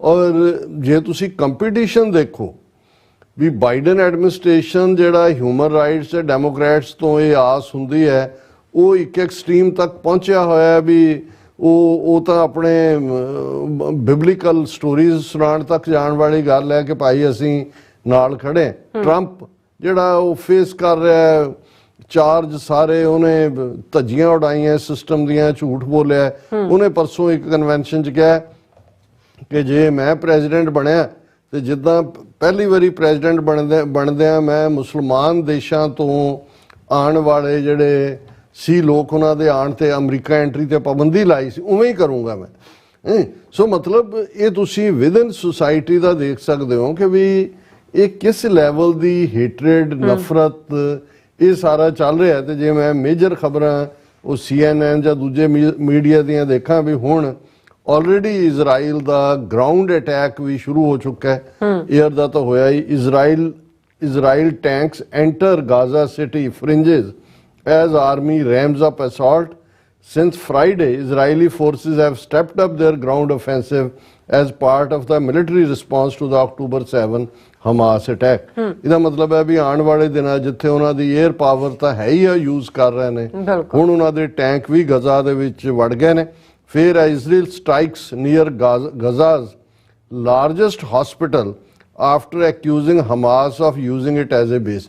ਹੁਣ ਉਹਨਾਂ ਦਾ ਆਰਗੂਮੈਂਟ ਇਹ ਹੈ, ਜਿੱਥੇ ਉਹਨਾਂ ਨੇ ਹਮਲਾ ਹਸਪਤਾਲ ਤੇ ਕਰਦੇ ਨੇ, ਉਹ ਕਹਿੰਦੇ ਜੀ ਹਸਪਤਾਲ ਦੇ ਅੰਡਰਗਰਾਊਂਡ ਟਨਲਸ ਬਣਾਈਆਂ ਹੋਈਆਂ ਉਹਨਾਂ ਨੇ ਔਰ ਉਹ ਬੇਸ ਹੈ ਹਮਾਸ ਦਾ, ਫੌਜੀ ਬੇਸ ਹੈ। ਉਹ ਅੱਜ ਇੱਕ ਨੇ ਯੂਰਪੀਅਨ ਪੱਤਰਕਾਰ ਨੇ ਪੁੱਛਿਆ, ਉਹਨੇ ਕਿਹਾ ਜੀ ਤੁਸੀਂ ਤਾਂ ਦੂਸਰੇ ਮੁਲਕਾਂ ਨੂੰ ਪੈਗਾਸਸ ਵੇਚੇ ਹੋਏ ਨੇ, ਤੁਹਾਡੇ ਕੋਲ ਉਹ ਸਾਰੀ ਸਮੱਗਰੀ ਜਾਣਨ ਦੀ ਤਾਂ ਇਹ ਤੁਹਾਨੂੰ ਹੁਣ ਟਨਲਾਂ ਨਜ਼ਰ ਆ ਰਹੀਆਂ ਜਾਂ ਹੁਣ ਉਹਨਾਂ ਦਾ ਬੇਸ ਨਜ਼ਰ ਆ, ਪਹਿਲਾਂ ਤੁਸੀਂ ਕਿੱਥੇ ਸੀ? ਲੇਕਿਨ ਜੇ ਤੁਸੀਂ ਉਹ ਬਹਾਨਾ ਹੀ ਬਣਾਉਣਾ ਹੈ ਤੇ ਉਹ ਫਿਰ ਵੋਲਫ ਐਂਡ ਲੈਂਪ ਸਟੋਰੀ ਵਾਂਗ, ਜੇ ਤੁਸੀਂ ਉਹਨੂੰ ਲੇਲੇ ਨੂੰ ਖਾਣਾ ਹੈ ਤਾਂ ਉਹਨੂੰ ਤੁਸੀਂ ਕਹੋਗੇ ਕਿ ਭਾਈ ਤੂੰ ਮੈਨੂੰ 2 ਸਾਲ ਪਹਿਲਾਂ ਗਾਲਾਂ ਕੱਢੀਆਂ ਹੋਗਾ ਜੀ, ਮੇਰੀ ਤਾਂ ਉਮਰ ਹੀ ਸਾਲ ਹੈ, ਉਹ ਕਹਿੰਦਾ ਵੀ ਤੇਰੇ ਪਿਓ ਨੇ ਕੱਢੀਆਂ ਹੋਣਗੀਆਂ। ਸੋ ਜਦੋਂ ਤੁਸੀਂ ਇਸ ਕਿਸਮ ਦਾ ਕਰਦੇ ਹੋ, ਔਰ ਇਸ ਸਾਰੇ ਦੇ ਵਿੱਚ ਜਿਹੜੀ ਦਰਦਨਾਕ ਪਾਰਟ ਵੀ ਹੈ, ਔਰ ਮੈਨੂੰ ਇਹ ਲੱਗਦਾ ਕਿ ਵੀ ਇਹ ਨਾ ਹੋਏ ਕਿ ਆਉਣ ਵਾਲੇ ਪੀਰੀਅਡ 'ਚ ਇਹ ਟਕਰਾਅ ਜਿਨ੍ਹਾਂ ਦਾ ਅਸੀਂ ਜ਼ਿਕਰ ਕਰਦੇ ਹਾਂ ਬਾਹਰ ਯਹੂਦੀਆਂ ਦੇ ਖਿਲਾਫ ਜਾਂ ਫਲਸਤੀਨੀਆਂ ਦੇ ਖਿਲਾਫ ਹਿੰਸਾ ਹੋਏ, ਇਹਦਾ ਇੱਕ ਥੋੜਾ ਜਿਹਾ ਝਲਕਾਰਾ ਇਹ ਦੇਗਿਸਤਾਨ 에ਅਰਪੋਰਟ ਹੈ, ਰਸ਼ੀਆ ਦਾ ਹਿੱਸਾ ਹੈ, ਉੱਥੇ ਇਹ ਖਬਰ ਫੈਲ ਗਈ ਦੇਗਿਸਤਾਨ ਦੇ ਉਸ ਏਰੀਏ 'ਚ ਕਿ ਜੀ ਇੱਕ ਫਲਾਈਟ ਇਜ਼ਰਾਈਲ ਤੋਂ ਆ ਰਹੀ ਹੈ ਜਿਹਦੇ 'ਚ ਇਜ਼ਰਾਈਲੀ ਆ ਰਹੇ ਨੇ ਇੱਥੇ ਸ਼ੈਲਟਰ ਲੈਣ ਲਈ ਜਾਂ ਜੋ ਵੀ ਪਤਾ ਨਹੀਂ ਕੀ ਹੋਏਗਾ, ਔਰ ਹਜ਼ਾਰਾਂ ਦੀ ਗਿਣਤੀ ਜਿਹੜੇ ਉਸ ਸਾਰੀ ਬੈਲਟ ਦੇ ਵਿੱਚ ਚੈਚਨੀਆ ਵੀ ਨਾਲ ਲੱਗਦਾ ਉਹਨਾਂ ਦੇ, ਉੱਥੇ ਮੁਸਲਮਾਨ ਉਸ ਖਿੱਤੇ ਦੇ ਪਹੁੰਚ ਗਏ ਅੱਲਾਹੂ ਅਕਬਰ ਦੇ ਨਾਅਰੇ ਲਾਉਂਦੇ ਆ 에ਅਰਪੋਰਟ ਦੇ ਉੱਤੇ, ਔਰ ਉਹ ਯਹੂਦੀਆਂ ਨੂੰ ਲੱਭਣ ਲੱਗ ਗਿਆ ਵੀ ਕੌਣ ਨੇ। ਉਹ ਹੈ ਨਹੀਂ ਸੀ, ਝੂਠੀ ਖਬਰ ਸੀ, ਕੋਈ ਉਹਨਾਂ ਦੀ ਫਲਾਈਟ ਨਹੀਂ ਸੀ ਆ ਰਹੀ। ਪਰ ਕਹਿਣ ਦਾ ਮਤਲਬ ਇਹ ਹੈ ਕਿ ਵੀ ਜੇ ਉਹ ਸੱਚਮੁੱਚ ਹੀ ਇਹ ਉੱਥੇ ਆਇਆ ਹੁੰਦਾ ਤੇ ਉਹਨਾਂ ਨੇ ਉਹਨਾਂ ਦਾ ਸਫਾਇਆ ਕਰ ਦੇਣਾ ਸੀ। ਸੋ ਇਹ ਆਲਰੇਡੀ ਨਫ਼ਰਤ ਦੀ ਲਾਈਨ ਜਿਹੜੀ ਹੈ ਚੱਲ ਰਹੀ ਹੈ। ਔਰ ਦੂਸਰੇ ਪਾਸੇ ਜਿਹੜੇ ਜਿਨ੍ਹਾਂ ਨੂੰ ਥੋੜਾ ਬਹੁਤ ਹਮਾਸ ਵਾਲੇ ਰਿਲੀਜ਼ ਕਰ ਰਹੇ ਨੇ, ਜਿਨ੍ਹਾਂ ਨੂੰ ਇੱਕ ਦੋ ਉਹਨਾਂ ਨੇ ਤਾਰੀਫ ਕੀਤੀ ਕਿ ਜੀ ਸਾਡੇ ਨਾਲ ਬਹੁਤ ਚੰਗਾ ਸਲੂਕ ਕੀਤਾ ਹੈ, ਸਾਨੂੰ ਉਹਨਾਂ ਨੇ ਕਿਹਾ ਕਿ ਜੀ ਅਸੀਂ ਕੁਰਾਨ 'ਚ ਯਕੀਨ ਰੱਖਣ ਵਾਲੇ ਹਾਂ, ਤੁਹਾਡਾ ਅਸੀਂ ਨੁਕਸਾਨ ਨਹੀਂ ਕਰਾਂਗੇ। ਔਰ ਹੁਣ ਵੀ 2-3 ਦਿਨ ਤੋਂ ਉਹਨਾਂ ਨੇ ਵੀਡੀਓ ਮੈਸੇਜ ਵੀ ਪਾਏ ਨੇ ਔਰ ਉਹ ਇਹ ਕਹਿ ਰਹੇ ਨੇ ਕਿ ਭਾਈ ਜੇ ਸਾਨੂੰ ਨੈਤਨਯਾਹੂ ਨੂੰ ਹੀ ਉਹਨਾਂ ਇਜ਼ਰਾਈਲੀਆਂ ਨੇ ਕਿਹਾ ਕਿ ਵੀ ਜੇ ਸਾਨੂੰ ਛਡਾਣਾ ਹੈ ਤੇ ਘੱਟੋ ਘੱਟ ਜਿਹੜੇ ਤੁਸੀਂ ਫਲਸਤੀਨੀ ਪ੍ਰਿਜ਼ਨਰ ਫੜੇ ਹੋਏ ਨੇ ਉਹਨਾਂ ਨੂੰ ਛੱਡੋ। ਔਰ ਇਹ ਜਿਹੜਾ ਸਾਰਾ ਚੱਲਦਿਆਂ ਜਿਹੜਾ ਮਤੇ ਦੀ ਮੈਂ ਗੱਲ ਕੀਤੀ ਹੈ ਇਹ ਜਾਰਡਨ ਨੇ ਲਿਆਂਦਾ। ਔਰ ਈਵਨ ਇੰਡੀਅਨ ਮੀਡੀਆ ਦੇ ਵਿੱਚ ਵੀ ਜਿਹੜੇ ਥੋੜੇ ਬਹੁਤ ਨਿਊਟਰਲ ਲਾਈਨ ਤੇ ਕੰਮ ਕਰਨ ਵਾਲੇ ਨੇ, ਜਿਵੇਂ ਦਾ ਹਿੰਦੂ ਹੈ ਉਹਨਾਂ ਉਹ ਕਈ ਵਾਰੀ ਨਿਊਟਰਲ ਪੋਜੀਸ਼ਨ ਲੈਂਦੇ ਨੇ। ਉਹਨਾਂ ਦਾ ਐਡੀਟੋਰੀਅਲ ਸੀ lost voice on India's abstention on the Gaza vote at the UN। India should have made efforts for a consensus on the Gaza vote at the UN। ਉਹਨੇ ਕਿਹਾ ਜੀ ਇਹ ਬੜਾ ਸ਼ਾਂਤੀ ਦੂਤ ਤੇ ਮੋਦੀ ਤੇ ਵਿਸ਼ਵ ਗੁਰੂ ਤੇ ਫਲਾਣਾ ਬਣਿਆ। ਹੁਣ ਜਿਹੜਾ ਮਤਾ ਲਿਆਂਦਾ 120 ਮੁਲਕਾਂ ਨੇ ਉਹ ਤਾਂ ਇਹੀ ਹੈ ਕਿ ਭਾਈ ਲੜਾਈ ਹੁੰਦੀ ਰਹੇਗੀ, ਤੁਸੀਂ ਕੁਛ ਦਿਨ ਸੀਜ਼ ਫਾਇਰ ਕਰੋ ਤਾਂ ਕਿ ਹਿਊਮੈਨਿਟੇਰੀਅਨ ਏਡ ਜਾ ਸਕੇ। ਹੁਣ ਹਮਾਸ ਨੂੰ ਪਿਛਲੇ 1 ਹਫ਼ਤੇ ਤੋਂ ਇਜ਼ਰਾਈਲ ਇੰਡੀਆ ਨੂੰ ਕਹਿ ਰਿਹਾ ਹੈ ਕਿ ਜੀ ਇਹਨੂੰ ਤੁਸੀਂ ਦਹਿਸ਼ਤਗਰਦ ਜਥੇਬੰਦੀ ਐਲਾਨੋ। ਉਹ ਇੰਡੀਆ ਨੇ ਨਹੀਂ ਐਲਾਨਿਆ। ਜੇ ਐਲਾਨਿਆ ਹੁੰਦਾ ਫਿਰ ਤਾਂ ਇੰਡੀਆ ਕਹਿ ਸਕਦਾ ਸੀ ਜੀ ਅਸੀਂ ਐਲਾਨਿਆ ਹੋਇਆ, ਪਰ ਫਿਰ ਵੀ ਜੇ ਤੁਸੀਂ ਪ੍ਰੋਟੈਸਟ ਵੀ ਕਰਨਾ ਹੈ ਕਿ ਜੀ ਹਮਾਸ ਦਾ ਨਾਮ ਵੀ ਵਿੱਚ ਦਾਖਲ ਕਰੋ। ਫਰਾਂਸ ਨੇ ਕੀਤਾ ਪ੍ਰੋਟੈਸਟ ਪਰ ਉਹਨੇ ਵੋਟ ਮਤੇ ਦੇ ਹੱਕ ਚ ਪਾਈ। ਉਹਨੇ ਕਿਹਾ ਜੀ ਇਹ ਹੈ ਲੇਕਿਨ ਕਿਉਂਕਿ ਇਸ ਵੇਲੇ ਹਿਊਮੈਨਿਟੇਰੀਅਨ ਏਡ ਦੀ ਗੱਲ ਹੈ, ਪਰ ਇੰਡੀਆ ਨੇ ਟੋਟਲੀ ਜਿਹੜਾ ਦੂਸਰੇ ਪਾਸੇ ਜਾ ਕੇ ਖਲੋਤਾ ਹੈ। 120 ਮੁਲਕਾਂ ਨੇ ਜਿਹੜਾ ਇਸ ਮਤੇ ਦੇ ਹੱਕ ਚ ਵੋਟ ਪਾਈ। ਸੋ ਅਮਰੀਕਾ ਦੇ ਨਾਲ ਜਿਹੜੇ ਕੋਈ ਟੋਂਗ ਕੋਈ ਚਿਲੀ ਕੋਈ ਫਲਾਣੇ 2-4 ਇਸ ਕਿਸਮ ਦੇ ਨੇ, ਉਸ ਤੋਂ ਇਹ ਲੱਗਦਾ ਵੀ ਅਮਰੀਕਾ ਦਾ ਪ੍ਰਭਾਵ ਦੁਨੀਆ ਦੇ ਵਿੱਚ ਬਹੁਤ ਘਟਦਾ ਚਲਾ ਜਾ ਰਿਹਾ ਹੈ। ਮੇਜਰ ਬਲਾਕ ਉਹ ਬ੍ਰਿਕਸ ਹੋਣ, ਉਹ ਏਸ਼ੀਆਨ ਹੋਣ, ਸਾਊਥ ਏਸ਼ੀਆ ਦੇ ਸਾਰੇ ਮੁਲਕ, ਏਸ਼ੀਆ ਕੱਲਾ ਸਾਊਥ ਏਸ਼ੀਆ ਨੇ ਇੰਡੀਆ ਨੂੰ ਛੱਡ ਕੇ ਔਰ ਸਾਰੇ ਮੁਲਕਾਂ ਨੇ ਜਿਹੜਾ ਇਸ ਮਤੇ ਦੇ ਹੱਕ 'ਚ ਵੋਟ ਪਾਈ ਹੈ, ਚਾਈਨਾ, ਰਸ਼ੀਆ। ਸੋ ਜ਼ਾਹਰ ਹੈ ਕਿ ਵੀ ਭਾਰਤ ਦਾ ਜਿਹੜਾ ਉਹ ਦੋਗਲਾ ਚਿਹਰਾ ਵੀ ਅਸੀਂ ਅਕਸਰ ਕਹਿੰਦੇ ਰਹੇ ਹਾਂ ਕਿ ਭਾਈ ਇਹ ਜਾਂ ਇਧਰ ਜਾਂ ਉਧਰ, ਇਹ ਜੇ ਤੁਸੀਂ ਸਮਝਦੇ ਹੋ ਕਿ ਜੀ ਤੁਸੀਂ ਇਧਰੋਂ ਵੀ ਚੋਪੜੀਆਂ ਖਾਣੀਆਂ ਉਧਰੋਂ ਵੀ ਖਾਣੀਆਂ। ਸੋ ਭਾਰਤ ਦਾ ਕਾਫੀ ਕ੍ਰਿਟਿਸਿਜ਼ਮ ਵੀ ਹੋ ਰਿਹਾ ਹੈ ਔਰ ਅਸੀਂ ਸਮਝਦੇ ਹਾਂ ਕਿ ਭਾਈ ਉਹਨਾਂ ਦਾ ਇਹ ਦੋਗਲਾ ਚਿਹਰਾ ਜਿਹੜਾ ਉਹ ਦੁਨੀਆ ਦੇ ਸਾਹਮਣੇ ਜਗਜ਼ਾਰ ਹੋਇਆ। ਪਰ ਅਫਸੋਸ ਇਸ ਗੱਲ ਦਾ ਹੈ ਕਿ ਜਿਹੜੀ ਇੱਕ ਹੋਪ ਸੀ ਕਿ UN ਜਨਰਲ ਅਸੈਂਬਲੀ ਚੋਂ ਸੀਜ਼ ਫਾਇਰ ਦੇ ਮਤੇ ਤੋਂ ਬਾਅਦ ਘੱਟੋ ਘੱਟ ਇਨਸਾਨੀ ਰਾਹਤ ਮਿਲੇਗੀ ਉਹਨਾਂ ਨੂੰ, ਉਹ ਵੀ ਹਵਾ ਦੇ ਵਿੱਚ ਕਾਫੂਰ ਹੋ ਗਈ। ਜੀ ਰਾਸਾ ਤੁਹਾਡਾ ਬਹੁਤ ਬਹੁਤ ਸ਼ੁਕਰੀਆ। ਸਾਥ ਲੈਣ ਬ੍ਰੇਕ ਵਿਊਅਰਸ ਤੁਸੀਂ ਇਸੇ ਤਰ੍ਹਾਂ ਬਣੇ ਰਹਿਣਾ। ਮਿਲਦੇ ਹਾਂ after this short break.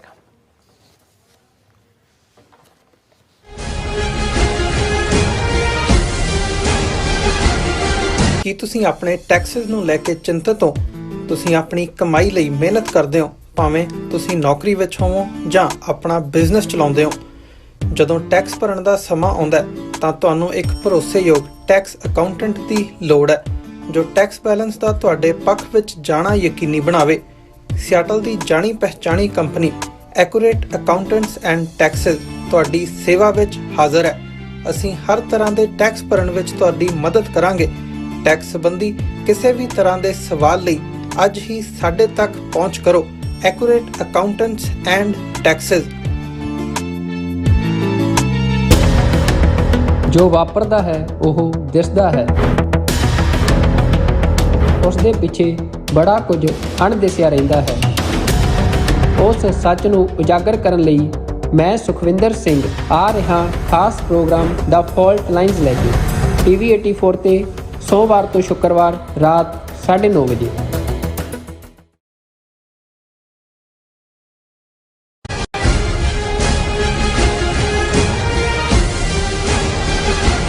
Viewers welcome back to program. So viewers ਗੱਲਬਾਤ ਕਰਨ ਜਾ ਰਹੇ ਹਾਂ ਕਿ ਭਾਰਤ ਦੀ ਕੈਰਲਾ ਸਟੇਟ ਵਿੱਚ ਇੱਕ ਈਸਾਈ ਫਿਰਕੇ ਯਹੋਵਾ ਵਿਟਨੈਸ ਦੀ ਸਾਲਾਨਾ ਕਨਵੈਨਸ਼ਨ ਵਿੱਚ ਬੰਬ ਧਮਾਕੇ ਹੋਏ, ਜਿਸ ਵਿੱਚ 3 ਮੌਤਾਂ ਹੋਈਆਂ ਅਤੇ ਦਰਜਨਾਂ ਹੋਰ ਲੋਕ ਜ਼ਖਮੀ ਹੋਏ। ਸੋ ਹਿੰਦੂ ਧਰਮੀਆਂ ਨੇ ਇਹਨਾਂ ਧਮਾਕਿਆਂ ਨੂੰ ਫੌਰਨ ਇਸਲਾਮਿਕ ਅੱਤਵਾਦੀਆਂ ਦੇ ਖਾਤੇ ਵਿੱਚ ਪਾਇਆ ਹੈ, ਪਰ ਬਾਅਦ ਵਿੱਚ ਹਕੀਕਤ ਕੁਝ ਹੋ ਰਹੀ ਹੈ। ਸੋ ਇਸ ਬਾਰੇ ਆਪਾਂ ਗੱਲਬਾਤ ਕਰਨ ਜਾ ਰਹੇ ਹਾਂ। ਸੋ ਅਸੀਂ ਚਾਹਾਂਗੇ ਕਿ ਤੁਸੀਂ ਇਸੇ ਤਰ੍ਹਾਂ ਬੜੇ ਰਹਿਣਾ। ਦੇਖਣ ਸੁਣਨ ਲਈ ਜਾਂ ਲਿਖਣ ਲਈ ਤੁਹਾਡਾ ਸਭ ਦਾ ਬਹੁਤ ਬਹੁਤ ਧੰਨਵਾਦ। ਜੀ ਰਾਜ ਸਾਹਿਬ ਕੀ ਕਹਿਣਾ ਚਾਹੋਗੇ? ਦੇਖੋ, ਦੁਨੀਆ ਭਰ ਦੇ ਵਿੱਚ ਫਲਸਤੀਨੀਆਂ ਦੇ ਹੱਕ ਦੇ ਵਿੱਚ ਵੱਡੇ ਵੱਡੇ ਵਿਖਾਵੇ ਬੀਤੇ ਵੀਕਐਂਡ ਹੋਏ ਨੇ। ਬਿਲਕੁਲ। ਭਾਰਤ ਦੇ ਵਿੱਚ ਜਿੱਥੇ 20 ਕਰੋੜ ਤੋਂ ਜ਼ਿਆਦਾ ਮੁਸਲਮਾਨ ਨੇ, ਲੇਕਿਨ ਐਸਾ ਖੌਫ ਪੈਦਾ ਕਰ ਦਿੱਤਾ ਹੋਇਆ ਉਹਨਾਂ ਨੇ ਕਿ ਇਨੀਸ਼ੀਅਲੀ ਜੇ ਅਲੀਗੜ੍ਹ ਮੁਸਲਿਮ ਯੂਨੀਵਰਸਿਟੀ ਦੇ 3-4 ਸਟੂਡੈਂਟਸ ਨੇ ਜੇ ਇਹ ਆਵਾਜ਼ ਚੁੱਕੀ ਸੀ ਕਿ ਵੀ ਸਟੈਂਡ ਵਿਦ ਫਲਸਤੀਨੀਅਨਸ, ਤੇ ਉਹਨਾਂ ਦੇ ਉੱਤੇ FIR ਕਰ ਦਿੱਤੀ ਗਈ ਸੀ ਕਿ ਇਹ ਅੱਤਵਾਦੀ ਹਮਾਸ ਦੇ ਨਾਲ ਖੜੇ ਨੇ। ਲੇਕਿਨ ਕਿਉਂਕਿ ਕੇਰਲਾ ਭਾਰਤ ਦਾ ਇੱਕ ਐਸਾ ਸੂਬਾ ਹੈ ਜਿੱਥੇ ਜੇ ਸਭ ਤੋਂ ਜ਼ਿਆਦਾ ਮੁਸਲਮਾਨ ਤਾਂ ਭਾਰਤੀ ਸੂਬਿਆਂ ਚੋਂ ਕਸ਼ਮੀਰ 'ਚ ਨੇ, ਕਸ਼ਮੀਰ ਵਾਦੀ 'ਚ ਨੇ, ਫਿਰ ਅਸਾਮ 'ਚ ਨੇ, ਫਿਰ ਬੰਗਾਲ 'ਚ ਨੇ, ਪਰ ਕੇਰਲਾ ਦੇ 2-3 ਡਿਸਟ੍ਰਿਕਟ ਐਸੇ ਨੇ ਜਿੱਥੇ ਮੁਸਲਿਮ ਲੀਗ ਦੀ ਹੋਂਦ ਵੀ ਹੈ, ਉਹਨਾਂ ਦੇ MP ਵੀ ਮੁਸਲਿਮ ਲੀਗ ਦੇ ਪਾਰਲੀਮੈਂਟ 'ਚ ਜਾਂਦੇ ਨੇ। ਔਰ ਉੱਥੇ ਜਿਹੜੀ ਮੈਜੋਰਿਟੀ ਹੈ, ਕਿਉਂਕਿ 3 ਫਿਰਕੇ ਜ਼ਿਆਦਾ ਉੱਥੇ ਈਸਾਈ ਨੇ, ਫਿਰ ਹਿੰਦੂ ਨੇ, ਫਿਰ ਮੁਸਲਮਾਨ ਨੇ। ਔਰ ਜਦੋਂ ਈਸਾਈ ਔਰ ਮੁਸਲਮਾਨ ਆਪਸ ਦੇ ਵਿੱਚ ਹਮੇਸ਼ਾ ਸਹਿਯੋਗ ਦੇ ਨਾਲ ਰਹਿੰਦੇ ਨੇ, ਦੋਨੋਂ ਮਾਈਨੋਰਿਟੀਜ਼ ਨੇ, ਇਸ ਲਈ BJP ਟਿਲ ਲਾ ਕੇ ਵੀ ਉੱਥੇ ਉਹਨਾਂ ਨੇ RSS ਦੀਆਂ ਬ੍ਰਾਂਚਾਂ ਵੀ ਖੋਲ੍ਹੀਆਂ।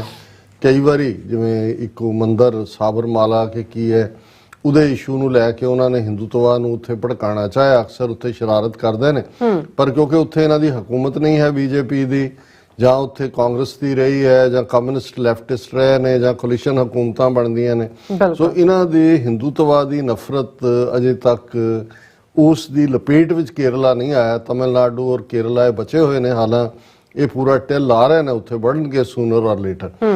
ਹੁਣ ਜਦੋਂ ਇਹ ਖਬਰ ਵੀਕਐਂਡ ਤੇ ਆਈ, ਹਾਲਾਂ ਅਸੀਂ ਬਿਜ਼ੀ ਸੀ, ਇੱਕ ਪਾਸੇ ਆਨੰਦ ਕਾਰਜ ਦਾ ਔਰ ਦੂਸਰੇ ਪਾਸੇ ਆਵਾਜਾਈ ਵੀ ਸੀ, ਸਾਰਿਆਂ ਸਿੰਘਾਂ ਦੇ ਨਾਲ ਵਿਚਾਰ ਚਰਚਾ। ਜਦੋਂ ਪਹਿਲੀ ਖਬਰ ਮੈਂ ਦੇਖੀ ਕਿ ਕੇਰਲਾ ਦੇ ਵਿੱਚ ਯਹੋਵਾ ਵਿਟਨੈਸ, ਉਦੋਂ ਅਜੇ ਯਹੋਵਾ ਵਿਟਨੈਸ ਵੀ ਲਫ਼ਜ਼ ਨਹੀਂ ਸੀ ਆਇਆ ਸਾਹਮਣੇ, ਕਿ ਜੀ ਇੱਕ ਕ੍ਰਿਸਚੀਅਨ ਗੈਦਰਿੰਗ ਦੇ ਉੱਤੇ ਜਿਹੜਾ ਹੈ ਉਹ ਬਲਾਸਟ ਹੋਏ ਨੇ, ਜਿਨ੍ਹਾਂ 'ਚ ਉਦੋਂ 2 ਡੈਥ ਸੀ, ਬਾਅਦ 3 ਸਾਹਮਣੇ ਆਈਆਂ।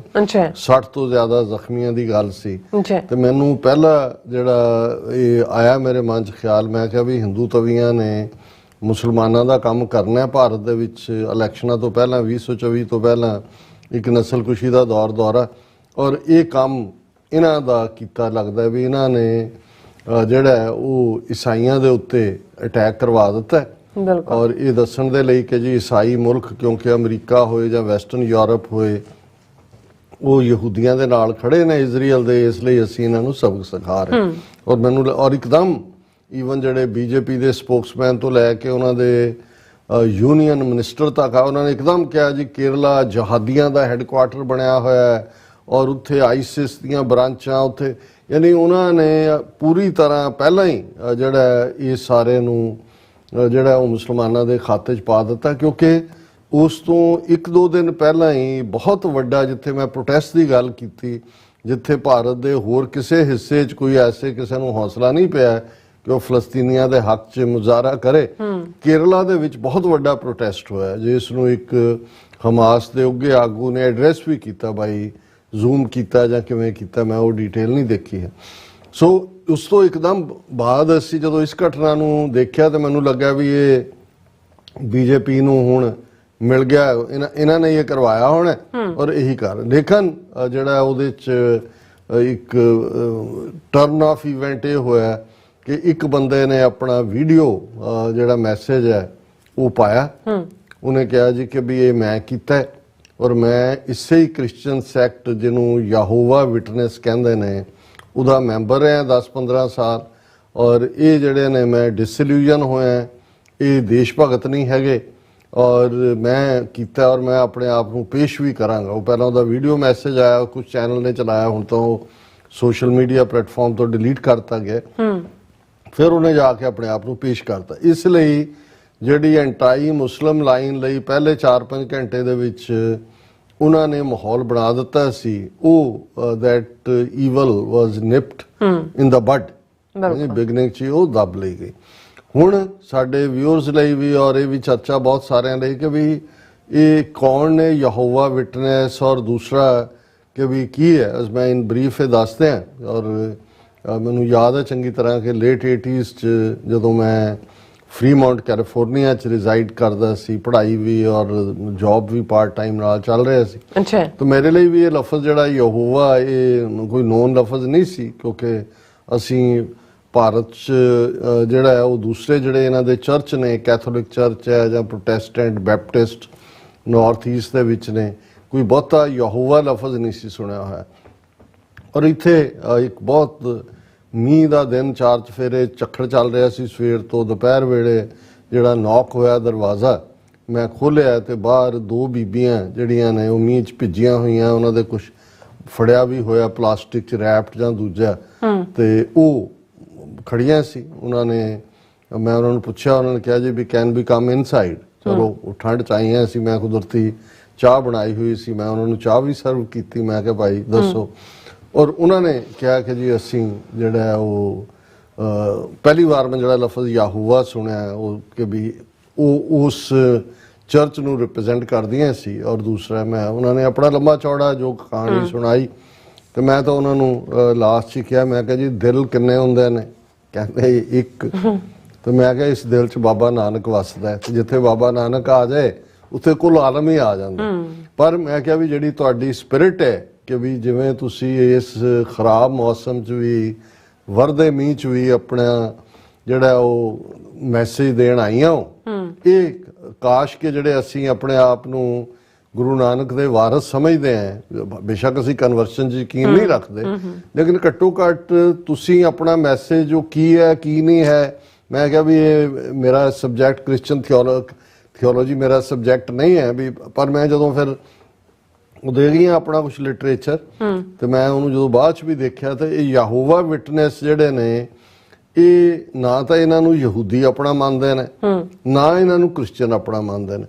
ਔਰ ਜਿਵੇਂ ਇਹਨਾਂ ਦਾ ਯਹੂਦੀਆਂ ਦਾ ਇੱਕ, ਉਹ ਯਹੂਦੀ ਕਦੇ ਵੀ ਰੱਬ ਲਈ ਲਫ਼ਜ਼ ਗੋਡ ਨਹੀਂ ਕਹਿਣਗੇ ਜਾਂ ਅੱਲਾ ਨਹੀਂ ਕਹਿਣਗੇ। ਉਹਨਾਂ ਦਾ ਇਹ ਕਹਿਣਾ ਕਿ ਜਿਹੜਾ ਸਾਡੇ ਯਹੂਦ ਤੌਰਾਤ ਔਰ ਦੂਸਰੇ 'ਚ ਜਿਹੜਾ ਸਭ ਤੋਂ ਪੁਰਾਣਾ ਲਫ਼ਜ਼ ਹੈ, ਜਿਹੜਾ ਓਰੀਜਨਲ ਲਫ਼ਜ਼ ਹੈ ਰੱਬ ਲਈ, ਉਹ ਯਹੋਵਾ ਹੈ।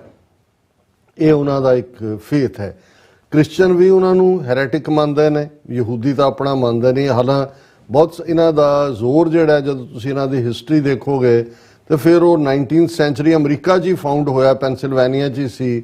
ਇੱਥੋਂ ਤੁਰਦੇ ਤੁਰਦੇ ਜਿਹੜੇ ਨੇ, ਪਰ ਇਹਨਾਂ ਦਾ ਦੁਨੀਆ ਭਰ 'ਚ ਨੈਟਵਰਕ ਹੈ। ਪੈਸਾ ਕਿੱਥੋਂ ਆਉਂਦਾ ਪਤਾ ਨਹੀਂ, ਕੱਲ ਨੂੰ ਮੁੜ ਕੇ ਲੱਗਦਾ ਹੁੰਦਾ ਵੀ ਏਜੰਸੀਆਂ ਨੇ ਖੜੇ ਕੀਤੇ ਹੁੰਦੇ ਨੇ, ਜਿਵੇਂ ਉੱਥੇ ਉਹ ਨਿਰੰਕਾਰੀ, ਰਾਧਾ ਸਵਾਮੀ, ਸੌਦਾ ਸਾਧ ਔਰ ਉਹ ਭਨਿਆਰਾ ਤੇ ਦੂਜੇ ਖੜੇ ਕੀਤੇ ਹੋਏ ਨੇ। ਲੇਕਿਨ ਇਹਨਾਂ ਦੀ ਜਿਹੜੀ ਜ਼ੀਲ ਹੈ, ਜਿਵੇਂ ਚਰਚ ਆਫ ਸਾਇੰਟੋਲੋਜੀ ਹੈ, ਉਹ ਵੀ ਸ਼ੱਕ ਦੇ ਘੇਰੇ 'ਚ ਹੈ।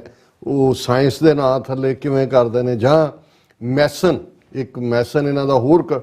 ਹਾਲਾਂ ਅਸੀਂ ਬਹੁਤ ਵਾਰੀ ਜਦੋਂ ਕ੍ਰਿਸਚਨ ਸਮਝਦੇ ਹਾਂ, ਅਸੀਂ ਸਮਝਦੇ ਹਾਂ ਜੀ ਉਹ ਇਹਨਾਂ ਦੀ ਵੀ ਟ੍ਰਿਨਿਟੀ ਹੈ, God, son of God, holy ghost, ਇਹ ਤਿੰਨ। ਇਵੇਂ ਨਹੀਂ ਹੈ। ਇਹਨਾਂ ਦੀਆਂ 1200 ਤੋਂ ਜ਼ਿਆਦਾ ਡਿਨੋਮੀਨੇਸ਼ਨਸ ਤਾਂ ਅਮਰੀਕਾ 'ਚ ਹੀ ਹੋਣਗੀਆਂ। ਹਰ ਇੱਕ ਦੀ ਆਪਣੀ ਮੈਂਬਰਸ਼ਿਪ ਹੁੰਦੀ ਹੈ, ਉਹਨਾਂ ਦਾ ਆਪਣਾ ਇੱਕ ਫੇਥ ਦਾ ਸਿਸਟਮ ਹੈ।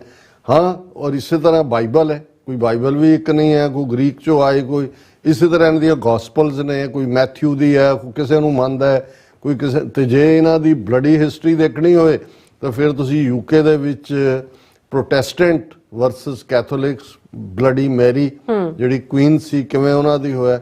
ਈਵਨ ਅਮਰੀਕਾ ਦੇ ਵਿੱਚ ਜਿਹੜੇ ਕੈਥੋਲਿਕਸ ਨੇ ਔਰ ਦੂਸਰੇ ਨੇ, ਇਹ ਕਿਵੇਂ burning at the stake, which craft ਜਿਹਨੂੰ ਕਹਿੰਦੇ ਸੀ ਕਿ ਜੀ ਭੂਤਨੀਆਂ ਨੇ, ਜਿਉਂਦੇ ਸਟੇਕ ਤੇ ਸਾੜ ਦਿੰਦੇ ਸੀ।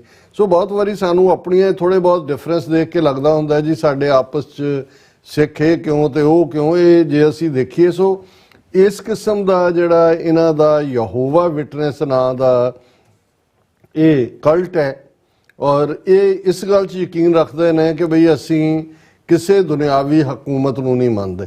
ਇਸ ਲਈ ਜਿੱਥੇ ਵੀ ਯਹੋਵਾ ਵਿਟਨੈਸ ਹੋਣਗੇ, ਜੇ ਉੱਥੇ ਕੰਪਲਸਰੀ ਫੌਜੀ ਟ੍ਰੇਨਿੰਗ ਹੈ ਤੇ ਉਹ ਫੌਜ ਦਾ ਹਿੱਸਾ ਨਹੀਂ ਬਣਦੇ। ਇੱਦਾਂ ਦੇ ਹੋਰ ਵੀ ਕ੍ਰਿਸਚੀਅਨ ਕਲਟ ਨੇ, ਜਿਵੇਂ ਸਾਡੇ ਇੱਥੇ ਪੈਨਸਿਲਵੇਨੀਆ 'ਚ ਆਮਿਸ਼ ਨੇ, ਫਿਰ ਮੈਨੀਨਾਈਟਸ ਨੇ। ਉਹ ਤਾਂ ਟੈਲੀਫੋਨ ਵੀ ਨਹੀਂ ਯੂਜ਼ ਕਰਦੇ, ਬਿਜਲੀ ਵੀ ਨਹੀਂ ਯੂਜ਼ ਕਰਦੇ, ਉਹ ਟਰੈਕਟਰ ਜਾਂ ਦੂਜੇ ਨਾਲ ਖੇਤੀ ਵੀ ਨਹੀਂ ਕਰਦੇ, ਘੋੜਿਆਂ ਦੇ ਨਾਲ ਖੇਤੀ ਕਰਦੇ ਨੇ। ਸਭ ਲੱਕੜ ਦੇ ਉਹਨਾਂ ਦੇ ਘਰ ਨੇ, ਔਰ ਬਿਲਕੁਲ ਕੋਈ ਵੀ ਜਿਹੜੀ ਹੈ ਇਕਵਿਪਮੈਂਟ ਨਹੀਂ ਯੂਜ਼ ਕਰਦੇ। ਉਹ ਉਸੇ ਹੀ ਦੁਨੀਆ 'ਚ ਰਹਿੰਦੇ ਨੇ ਜਦੋਂ ਕਿ ਜੀਸਸ ਆਏ, ਤੇ ਜਿਸ ਕਿਸਮ ਦੇ ਉਹਨਾਂ ਦਾ ਆਪਣਾ ਇੱਕ ਫੇਥ ਹੈ।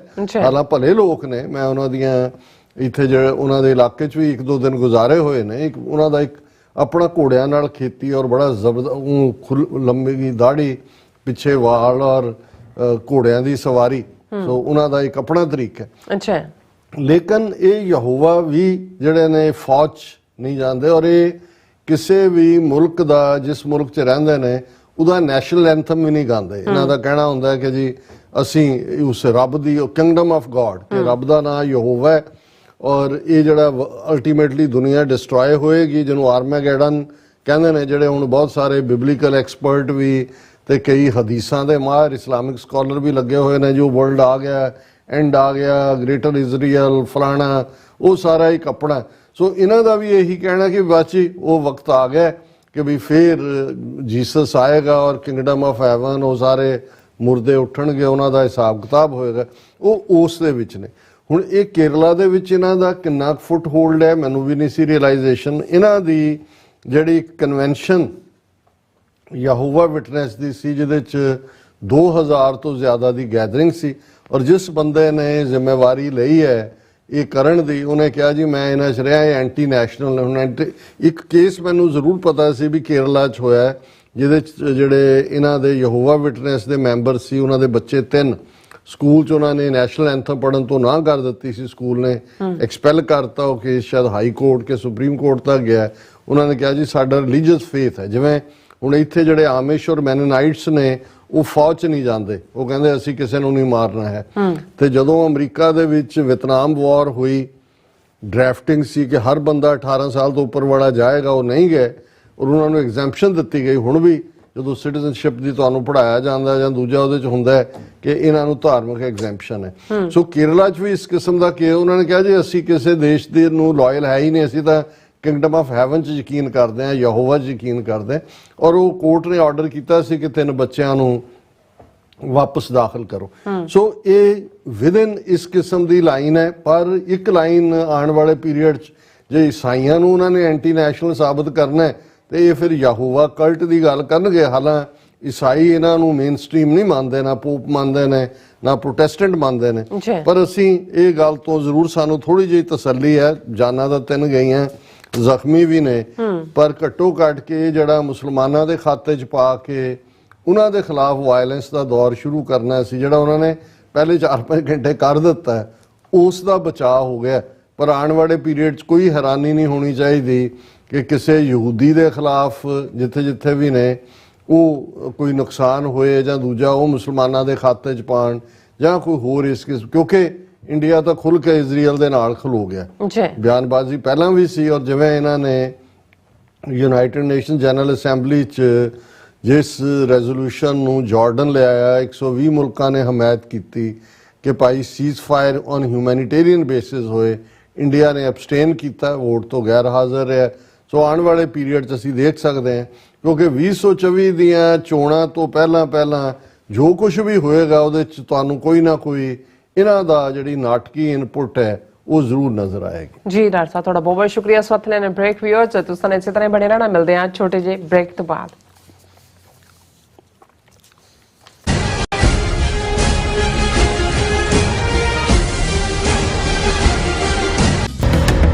ਜੋ ਵਾਪਰਦਾ ਹੈ ਉਹ ਦਿਸਦਾ ਹੈ, ਉਸ ਦੇ ਪਿੱਛੇ ਬੜਾ ਕੁਝ ਅਣਦਿਸਿਆ ਰਹਿੰਦਾ ਹੈ। ਉਸ ਸੱਚ ਨੂੰ ਉਜਾਗਰ ਕਰਨ ਲਈ ਮੈਂ ਸੁਖਵਿੰਦਰ ਸਿੰਘ ਆ ਰਿਹਾ ਖਾਸ ਪ੍ਰੋਗਰਾਮ ਦਾ ਫਾਲਟ ਲਾਈਨਸ ਲੈ ਕੇ TV 84 ਤੇ ਸੋਮਵਾਰ ਤੋਂ ਸ਼ੁੱਕਰਵਾਰ ਰਾਤ 9:30 ਵਜੇ।